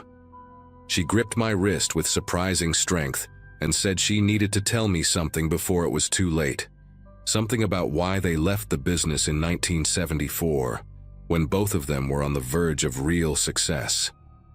I had always wondered why two people with genuine talent, my grandmother a session singer, and my grandfather a sought-after studio musician, had simply vanished from an industry they loved. The family story was always vague. Something about wanting a quieter life, about raising my mother away from the chaos of Los Angeles. But sitting there watching her face in the afternoon light, I could see she was about to unravel 50 years of carefully constructed silence. She started by asking if I remembered the name Clive Ashford. I told her I did not, and she nodded slowly, like she expected that answer. Clive Ashford, she explained, was a talent manager who operated out of a beautiful office on Wilshire Boulevard during the early 70s. He represented legitimate artists, some of them famous names I would recognize, and that legitimacy was exactly what made him so dangerous. My grandmother had been introduced to him through a mutual friend at a recording session in October of 1974. She was 26 years old, married to my grandfather for 3 years, and hungry for the kind of breakthrough that seemed perpetually just out of reach. Clive told her he had connections to a major label that was looking for fresh voices for a new project, something experimental that could launch careers overnight. He was charming, well-dressed, and spoke with the confidence of someone who had opened doors for dozens of artists before. My grandmother said she felt lucky, chosen even, when he invited her to a private audition at a studio in the Valley the following Saturday. My grandfather had a conflicting gig that day, a wedding reception in San Diego, so she would be going alone. That detail, she said, was not a coincidence. She understands that now. Clive had been watching them for weeks, learning their schedules, waiting for the right moment. The address Clive gave her led to an industrial area in Van Nuys, far from the polished studios she was used to. My grandmother told me she almost turned around when she saw the building, a squat concrete structure with no signage, surrounded by a chain-link fence and empty lots filled with dead weeds. But there were other cars in the parking lot, nice ones, a Cadillac and a Lincoln Continental, and she convinced herself that serious music people often worked in unglamorous spaces.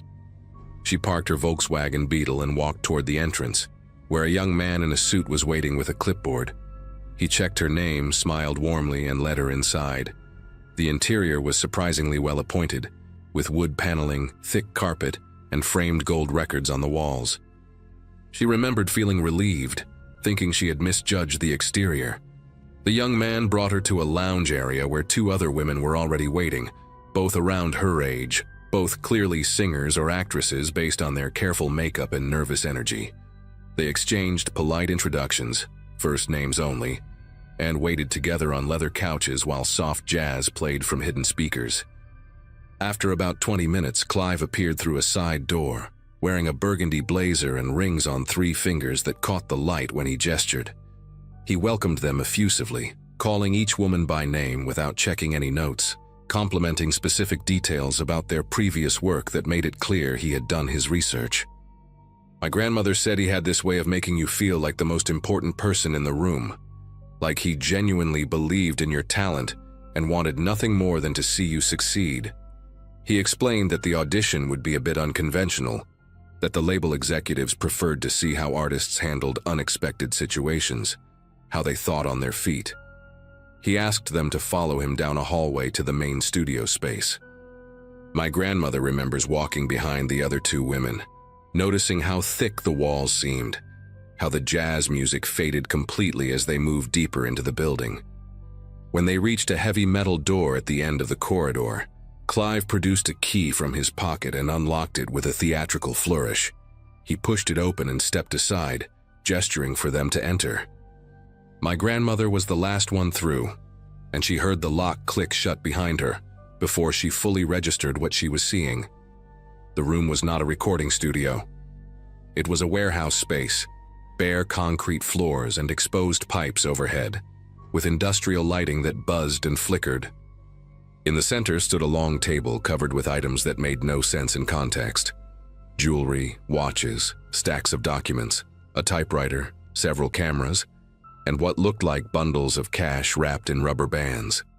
3 men sat on folding chairs against the far wall, none of them dressed like music executives. They wore work clothes, denim and flannel, and they watched the women enter with expressions that my grandmother described as hungry, like they had been waiting a long time for this moment.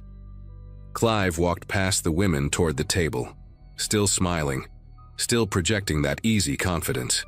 He picked up a manila folder and opened it, reading aloud from what appeared to be a script. He said they had been selected for a special opportunity, a chance to earn more money in one afternoon than most session singers made in a year. All they had to do was follow instructions.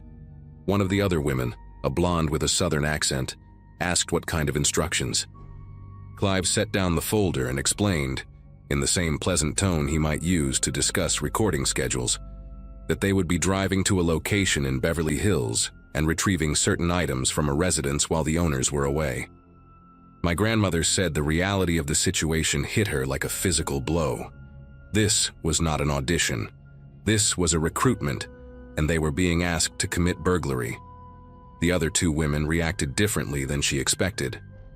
The blonde went pale and started crying quietly, but the 3rd woman, a brunette who had introduced herself as Francine, seemed almost unsurprised, like she had suspected something was wrong from the beginning but had come anyway.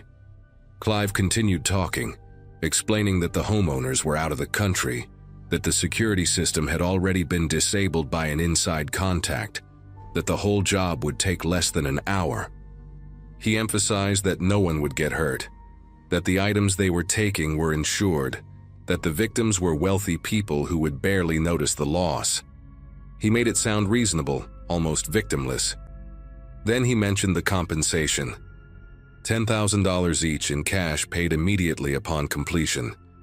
My grandmother told me that even in her fear, even knowing this was deeply wrong, some part of her brain did the math. $10,000 in 1974 was more than she and my grandfather earned in 6 months combined.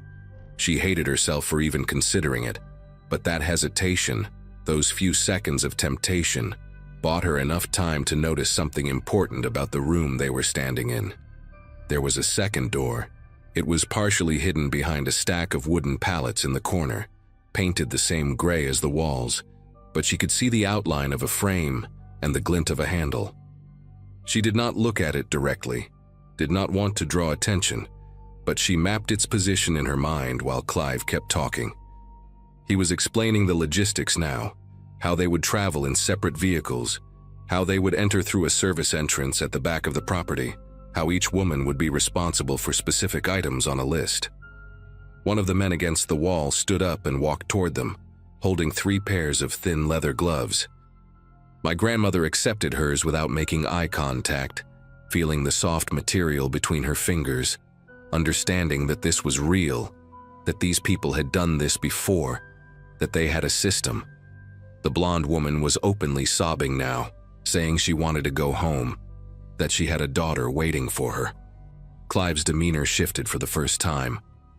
His smile remained, but something cold entered his voice when he told her that leaving was not an option, that they knew where she lived, where her daughter went to school, that cooperation was the only path forward.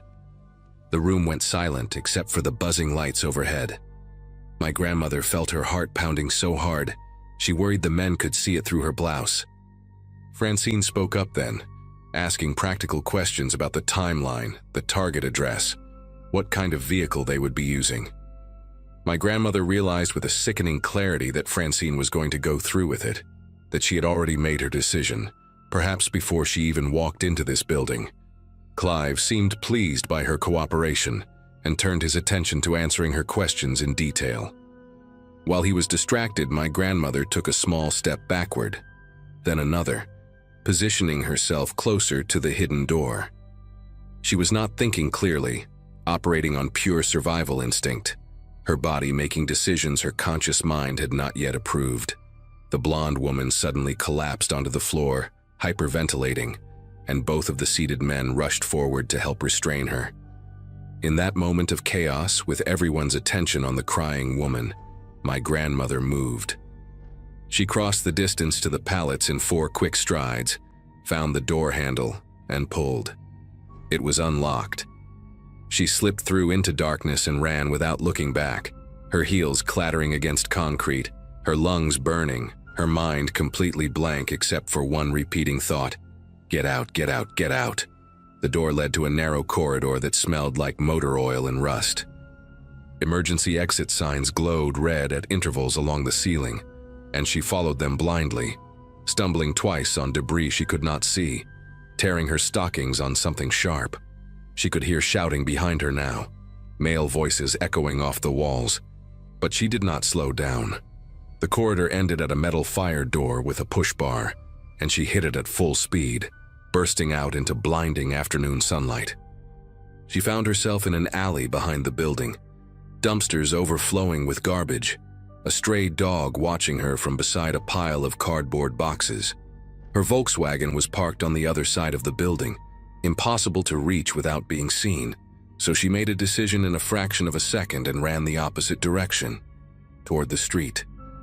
She kicked off her heels and sprinted barefoot on hot asphalt, not caring about the pain, not caring about anything except putting distance between herself and that gray concrete room. She reached a busy intersection and flagged down the first car she saw, a station wagon driven by an elderly woman who looked terrified by this barefoot, wild-eyed stranger pounding on her window. My grandmother begged her to drive, said she was being chased, said her life was in danger. The woman hesitated for only a moment before unlocking the door. They drove in silence for several miles before my grandmother felt safe enough to speak. The woman, whose name she never learned, dropped her at a gas station in Burbank, where she called my grandfather from a payphone. She was crying so hard she could barely form words, and he left the wedding reception immediately, driving 90 miles an hour up the freeway to reach her. When he arrived, she told him everything, every detail, sitting in the front seat of his car in that gas station parking lot while the sun went down. My grandfather wanted to go to the police, but my grandmother refused. Clive knew her name, knew where she worked, probably knew where they lived. These were not amateurs running a small-time scam. This was organized, methodical, and clearly not the first time they had done this. She had seen the items on that table, dozens of stolen goods ready for distribution, and she had seen the look in those men's eyes when the blonde woman tried to refuse. Going to the police would mean giving statements, testifying, putting their names in official records that could be accessed by people with connections. She was convinced that cooperation with law enforcement would get them both killed. My grandfather argued with her for hours, but in the end, her fear won out. They went home that night and started packing. Within 2 weeks, they had sold everything they could not fit in their car and driven to Tucson, where my grandfather had a cousin willing to let them stay until they found their footing. They told everyone they were leaving for personal reasons, family obligations, a sick relative who needed care. They canceled recording sessions, broke contracts, burned bridges with producers and labels who had invested time and money in their careers. My grandmother said the hardest part was not the financial loss or the professional destruction, but the silence that followed. For years, she waited for a knock on the door, a threatening phone call, some sign that Clive and his people had tracked them down. It never came. She does not know what happened to the blonde woman or to Francine. She never saw any news reports about a burglary ring being dismantled, never heard the name Clive Ashford mentioned in connection with any criminal investigation. It was as if that afternoon in Van Nuys had been erased from history, existing only in her memory, a wound that never fully healed. She and my grandfather rebuilt their lives in Tucson, found regular jobs, raised my mother in quiet anonymity. They never spoke about what happened, not to each other, not to anyone. My grandfather took the secret to his dementia, and my grandmother carried it alone for 50 years, Until that afternoon in her kitchen, when she finally decided I was old enough and successful enough in the same industry that had nearly destroyed her to know the truth. I drove back to Los Angeles the next day with my head spinning. I spent weeks searching for any trace of Clive Ashford, combing through old newspaper archives, industry records, public databases. I found nothing definitive, just a few mentions of a talent manager by that name who had operated in the early 70s and then seemingly vanished around 1975. No criminal charges, no obituary, no forwarding address. I thought about hiring a private investigator, about digging deeper, but something stopped me. Maybe it was the look on my grandmother's face when she finished her story, the relief mixed with residual terror that had lived in her for half a century. Maybe it was the realization that some answers are not worth finding. My grandparents sacrificed everything to disappear, to protect themselves and their future family from people who operated in shadows. Reopening that door felt like a betrayal of everything they had endured. So I let it go. I visit them more often now, and sometimes when I sit with my grandmother while my grandfather sleeps, she will mention small details she forgot to include, fragments of that day that surface unexpectedly. She told me recently that she still remembers the song playing in the lounge when she arrived. A Carpenter's track, something soft and hopeful that she can never listen to again without feeling sick. She told me she sometimes dreams about Francine, wonders if she went through with the job, wonders if she is still alive somewhere living with her own version of this secret. I do not have answers for her. All I can do is listen and make sure she knows that her story, their story, will not die when she does. Some truths deserve to be remembered, even the ones that never made it into any official record.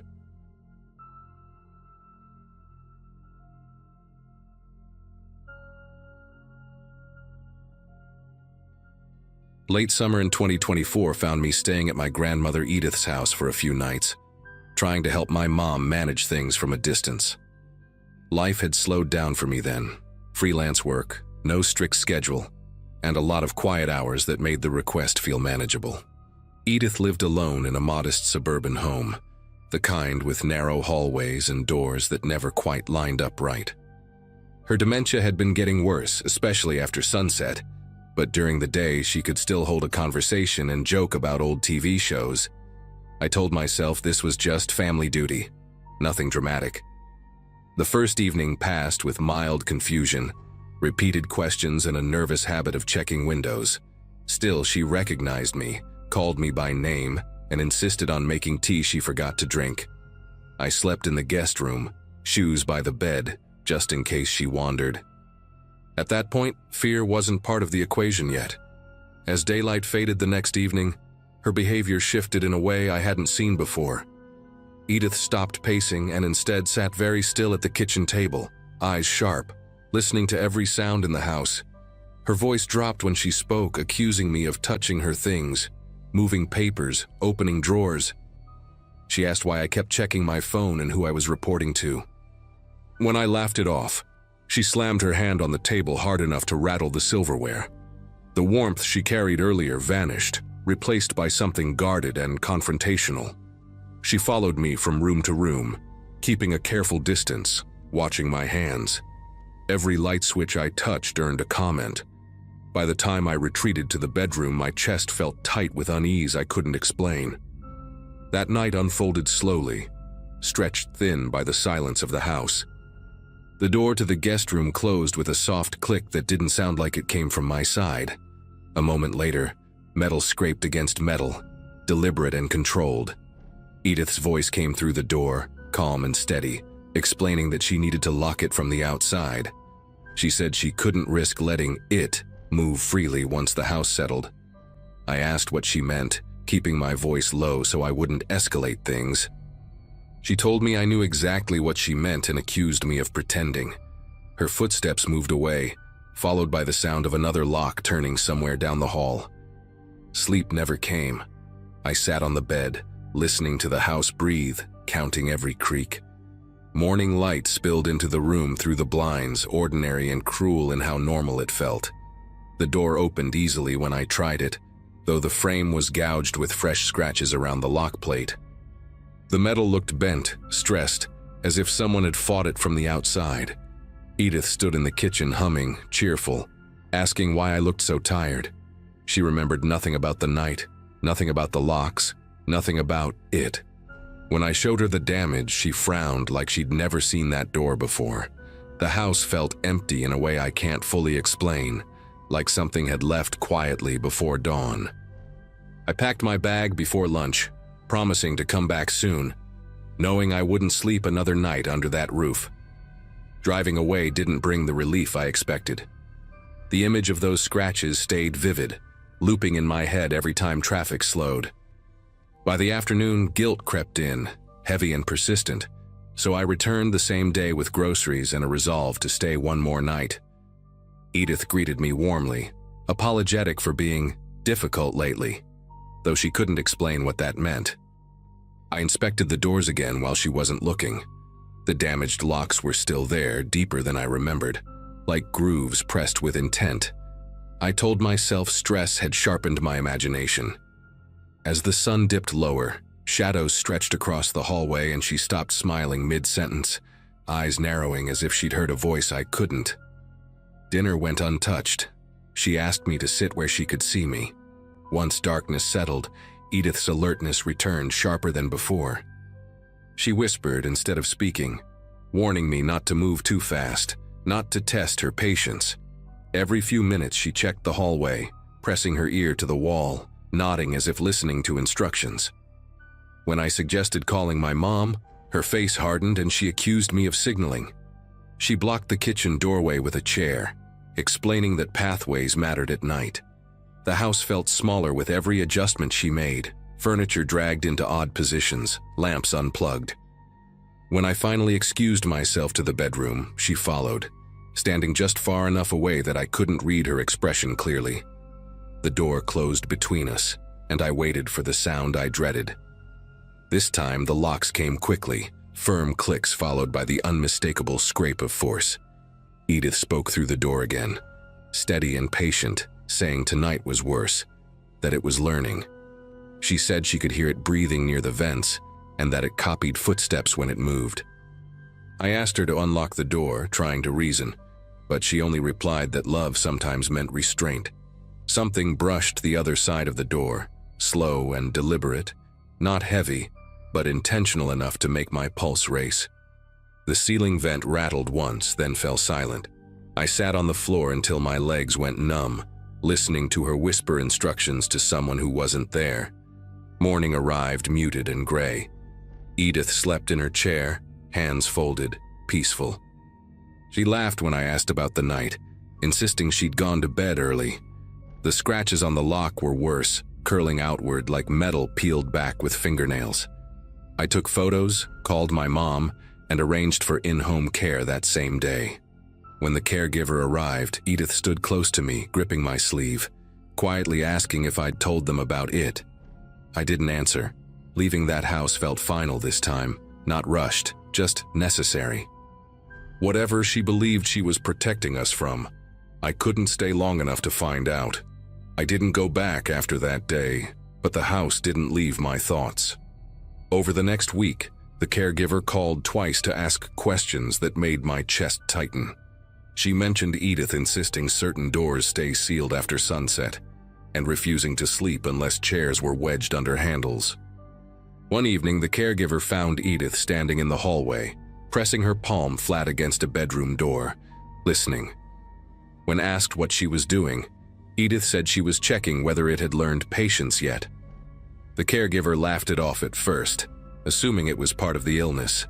Then she noticed the vents had been covered with towels, tightly packed, as if to block airflow. No one could explain how Edith had the strength to do that alone.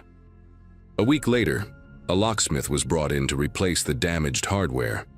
He called me directly, sounding unsettled, asking what kind of force could cause that kind of wear from the outside.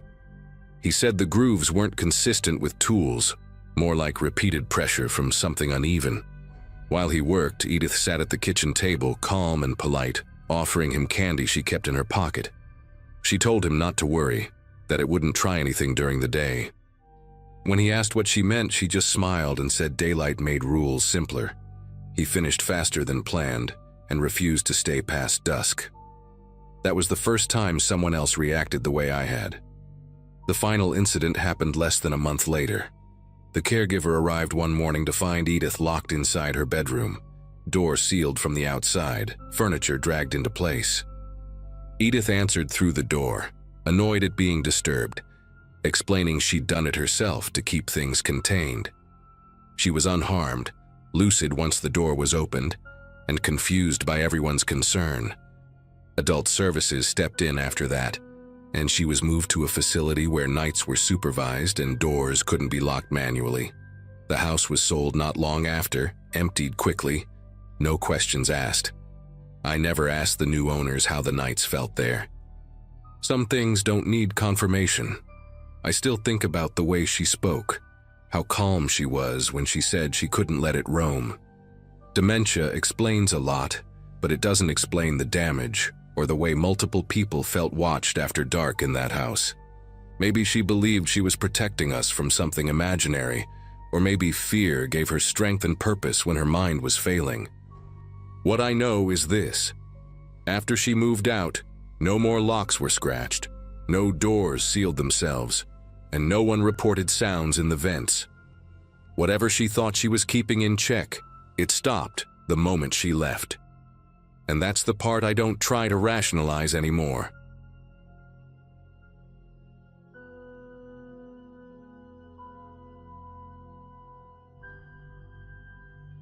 People in this community usually understand why someone waits years before putting a story into words, and that's the case here too. I'm writing about something that happened during the last stretch of my childhood, in a quiet town where routines mattered more than questions. At the time, my days were split between school, a part-time job at a hardware store, and wandering the neighborhood with friends until the streetlights buzzed on. Life felt narrow but stable, the kind of rhythm you don't think will ever break. One person who fit into that rhythm was a girl named Kara, someone I'd known since elementary school. We lived 3 blocks apart, shared the same bus stop, and had the kind of friendship that didn't need constant talking. Her house always smelled faintly of boiled vegetables and old paper, a detail that stuck with me even then. None of us imagined how abruptly that familiar presence could vanish. Kara lived with her grandmother, a woman everyone called Mrs. Wilkes, who seemed ancient even back then. She moved slowly, spoke carefully, and kept her curtains drawn tight no matter the time of day. Over one summer, her behavior shifted in a way that adults whispered about but never explained to us. She began repeating herself mid-sentence, snapping over tiny things like shoes left by the door, or insisting the windows stay sealed even in the heat. Kara stopped staying out late and started leaving our hangouts early, always citing rules she couldn't bend. When I visited, I noticed notes taped to the fridge listing exact meal times and portions, written in shaky ink. The house felt tense, like it was holding its breath. Still, nobody called it dangerous, just sad or confusing. As months passed, Kara changed too, in subtler ways that were easy to miss if you weren't close. She started flinching when strangers walked past us on the sidewalk, tugging her sleeves down over her hands. She talked about food as if it were risky, refusing anything that hadn't been prepared a certain way. Sometimes she'd pause mid-conversation, listening for sounds no one else reacted to. When I asked what she heard, she'd shrug and change the subject. Her grandmother stopped answering the door altogether, and the mailbox filled until the metal door barely closed. Neighbors said they saw grocery deliveries left on the porch overnight. The house became a place people glanced at but avoided. Then, without warning or explanation, Kara disappeared. One day her bus seat was empty, and the next week the school office said she'd been withdrawn.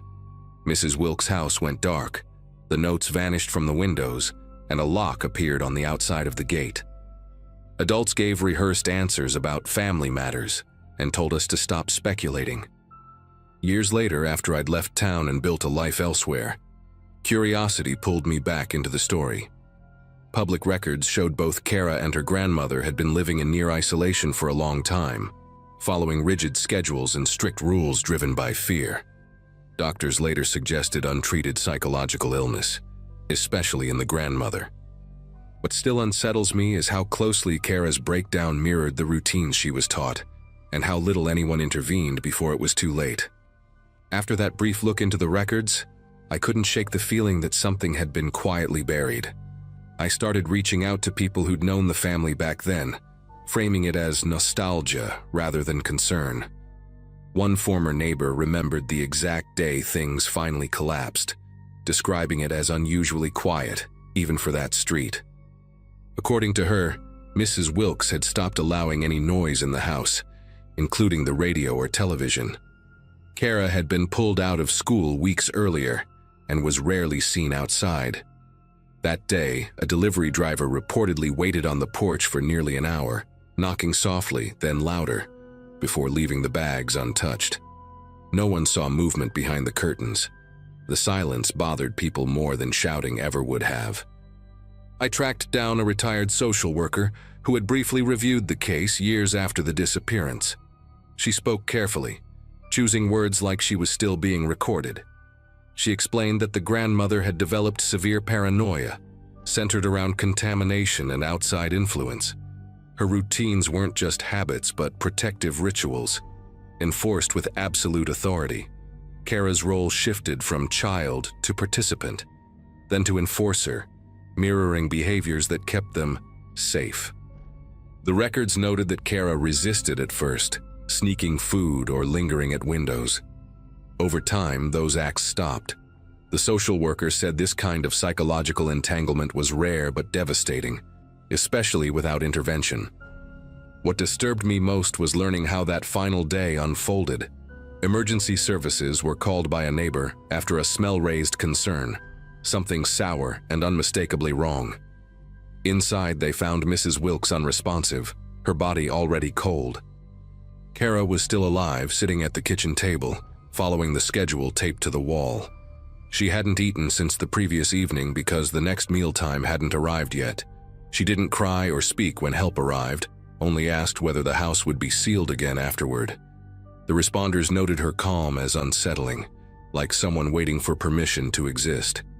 Kara was taken away that day and placed into long-term care, though details about where she went were limited. Her grandmother's death was ruled natural, but the circumstances raised concerns that never led to charges. The house was sold, cleaned, and repainted, erasing visible traces of what happened inside. Still, whenever I think back to that single day, it feels like a quiet ending to a long, invisible disaster. A child learned fear as routine, obedience as safety, and isolation as love. Even now, I wonder how different things might have been if someone had knocked harder, asked more questions, or refused to look away. What followed was a kind of quiet aftermath that didn't make headlines or inspire town meetings. Kara became a topic people referenced vaguely, as if details might summon something unpleasant back into the room. I learned she was evaluated extensively and diagnosed with severe anxiety shaped by prolonged psychological control. Professionals believed she could improve, but only with long-term care and strict boundaries separating her from the patterns she'd learned. The grandmother's influence was described as pervasive, not malicious in a simple sense, but consuming. Fear had structured every hour of that house. When authorities removed Kara, they also removed the framework she understood as survival. Recovery, I was told, meant rebuilding her sense of time, choice, and trust from the ground up. I drove past the old house once after learning all this, mostly out of a need to see it with my own eyes. The curtains were open now, and someone had planted flowers along the fence line. From the outside, it looked ordinary, almost inviting. Standing there, I tried to reconcile that image with the lists on the fridge, the locked gate, the silence stretching day after day.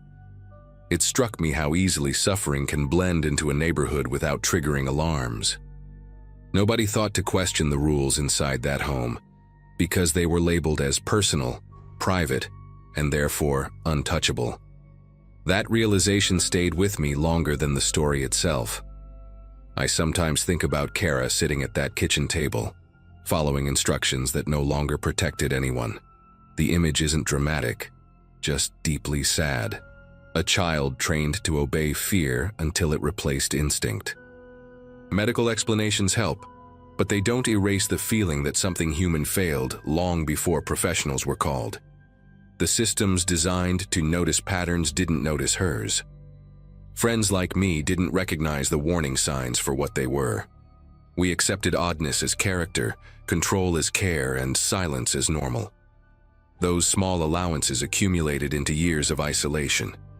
Sharing this now isn't about reopening wounds or assigning blame. It's about acknowledging how quietly damage can spread when routines harden into law and love becomes conditional. Kara survived, and that matters, even if her life took a path none of us imagined. The house moved on, the town moved on, and most people forgot. I didn't, and I probably never will. Some stories don't end with answers, only with the knowledge that attention, when delayed, can change everything. That's the part I carry with me, and the reason I finally wrote this down.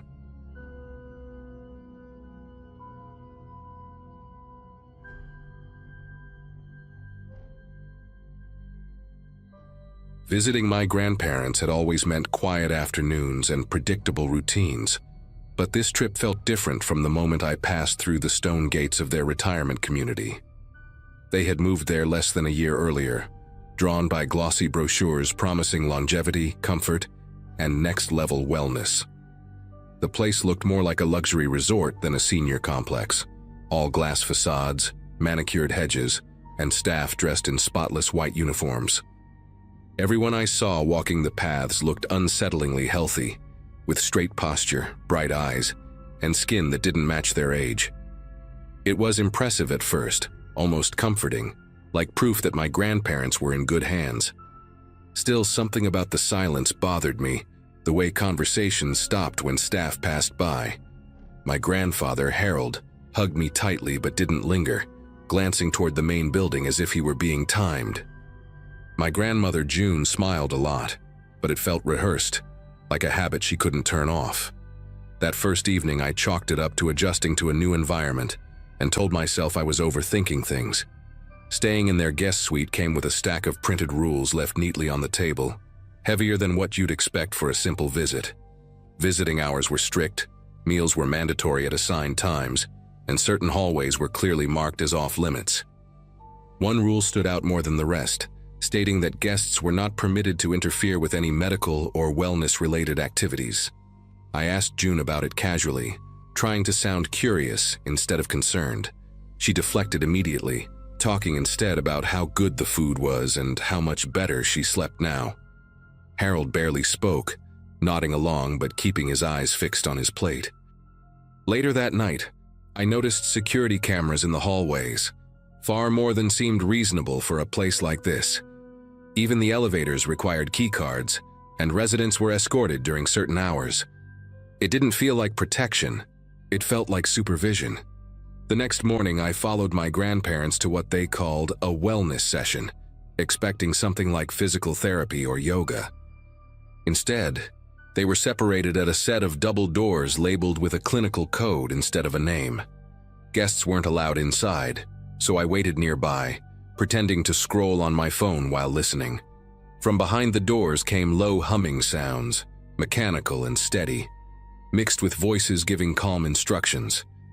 Residents went in relaxed and talkative, but when they came back out, their expressions were blank, their movements precise, almost synchronized. One woman passed me, her pupils oddly dilated, her smile fixed as if she'd forgotten why she was smiling. A staff member noticed me watching and gently repositioned himself between me and the doorway without saying a word. The message was clear enough without language. When my grandparents returned, they claimed everything was fine, but neither could explain what the procedure actually involved. As the day went on, small details started piling up in ways I couldn't ignore anymore. I overheard two residents whispering near the garden, one asking the other how many cycles they had left. In the common lounge, a television looped promotional videos about vitality and extended lifespan, always cutting away before explaining how it was achieved. I noticed locked doors marked as medical storage, each with biometric scanners instead of simple locks. During lunch, June repeated the same story twice, word for word, unaware she'd already told it. Harold's hands rested perfectly still on the table, not even trembling when he lifted his glass. When I asked about friends they'd made there, they struggled to name anyone who had moved out or passed away. That was when it hit me that no one ever seemed to leave this place. Not really. That afternoon, curiosity pushed past politeness, and I took a longer walk alone through the community while my grandparents rested. Behind the main recreational wing, a service corridor branched off toward a low building with frosted windows and no signage. A faint antiseptic smell hung in the air, sharp enough to sting the nose. Two residents in identical robes waited on a bench nearby, wrists marked with thin, red impressions like tight bands had been removed recently. One of them noticed me looking and quietly warned me not to ask questions if I planned on enjoying my stay. Before I could respond, a staff member appeared and guided them inside, locking the door behind them with a keypad. The hallway lights dimmed slightly after they entered, as if conserving energy or hiding activity. Standing there alone, the place no longer felt luxurious, just controlled and carefully sealed. Dinner that evening was quieter than the night before, and the dining hall buzzed with an artificial cheer that felt forced. Conversations revolved around improvements, clearer thinking, stronger joints, better memory, all spoken in the same calm cadence. Harold mentioned a new treatment he'd been approved for, something that required a small contribution, though he couldn't explain what that meant. June squeezed his arm gently when he spoke, her eyes darting toward a nearby staff member before returning to her plate. Later, back in the suite, I pressed them harder than I had before, asking what they'd signed when they moved in. They admitted there were contracts, dense ones, outlining long-term care agreements and consent for experimental wellness programs. The word experimental sat between us, heavy and unresolved. Neither of them could say exactly what they'd agreed to in exchange for staying there. Night settled in, and sleep didn't come easily, so I listened to the building around me. Somewhere below, machinery ran in steady intervals, not loud enough to identify but persistent enough to notice. Footsteps echoed in the corridor at regular times, followed by soft knocks and doors opening without conversation. From my window, I could see a small group of residents being escorted across the courtyard, robes pulled tight, faces expressionless under the dim lights. No one resisted, no one questioned where they were going. A realization started forming, uncomfortable and slow, that this place thrived on compliance more than care. Longevity wasn't being offered freely. It was being traded for something unspoken. Lying there, staring at the ceiling, the idea that my grandparents were part of a system feeding on fear of aging refused to leave my mind. By morning, resolve replaced hesitation, and I confronted a staff supervisor in the lobby, asking directly what these procedures involved. The response was smooth and rehearsed, full of vague language about regenerative therapies and cognitive preservation. When I mentioned residents not remembering basic details or repeating themselves, her tone shifted just slightly, enough to notice. She reminded me that participation was voluntary and that extended life required commitment and sacrifice. That word again, sacrifice, echoed louder than anything else she said. When I returned to the suite, Harold and June were already dressed, ready for another session they hadn't told me about. They insisted I should enjoy the amenities while I could, speaking as if time there was limited for visitors like me. Watching them walk away with their assigned escort, the distance between suspicion and certainty finally closed. I couldn't let it end there, so I made one last attempt to reach them before leaving, catching Harold alone near the garden just before lunch. Up close, the changes were impossible to ignore, not dramatic but deeply wrong in subtle ways. His gaze lingered a second too long before recognizing me, and his voice carried a flat steadiness that didn't belong to him. He talked about how aging was a choice people made when they stopped investing in themselves, repeating phrases I'd heard in the promotional videos. When I asked if he was happy, he paused, searching for the word like it had slipped out of reach. June appeared beside him, guiding him away gently, thanking me for visiting with a politeness that felt practiced. Watching them walk off together, I understood they weren't just residents anymore. They were assets in a system built to harvest hope and obedience. Before leaving, I stopped by the front desk to formally check out, hoping someone might slip and say something real. Instead, I was handed a pamphlet about future enrollment opportunities and told visitors often reconsider once they see the benefits firsthand. The implication wasn't subtle, and it left a sour weight in my chest. As I waited for my ride beyond the gates, another group of new arrivals rolled in, laughing, impressed, carrying suitcases full of trust. The staff welcomed them warmly, already easing them into the rhythm of rules and reassurances. I wanted to warn them, to say something, anything, but every part of the place seemed designed to smother doubt before it could take root. Leaving felt less like a goodbye and more like an escape. Once home, I tried to convince myself that reporting the place would change something, but every attempt hit a wall of legality and consent forms. Everything had been signed, approved, sanitized by language that hid consequences behind promises. My grandparents stopped answering calls after a while, and when they did respond, their messages were short and oddly formal. They spoke about progress, clarity, commitment, words that sounded less like them each time. Months later, I received a letter informing me that visits were no longer recommended for the sake of their continued wellness. No explanation, just a polite closing statement and a signature from someone I'd never met. It felt like being quietly written out of their lives. What stays with me now isn't just fear, but the understanding of how easily people can be guided when the alternative is decline and loss.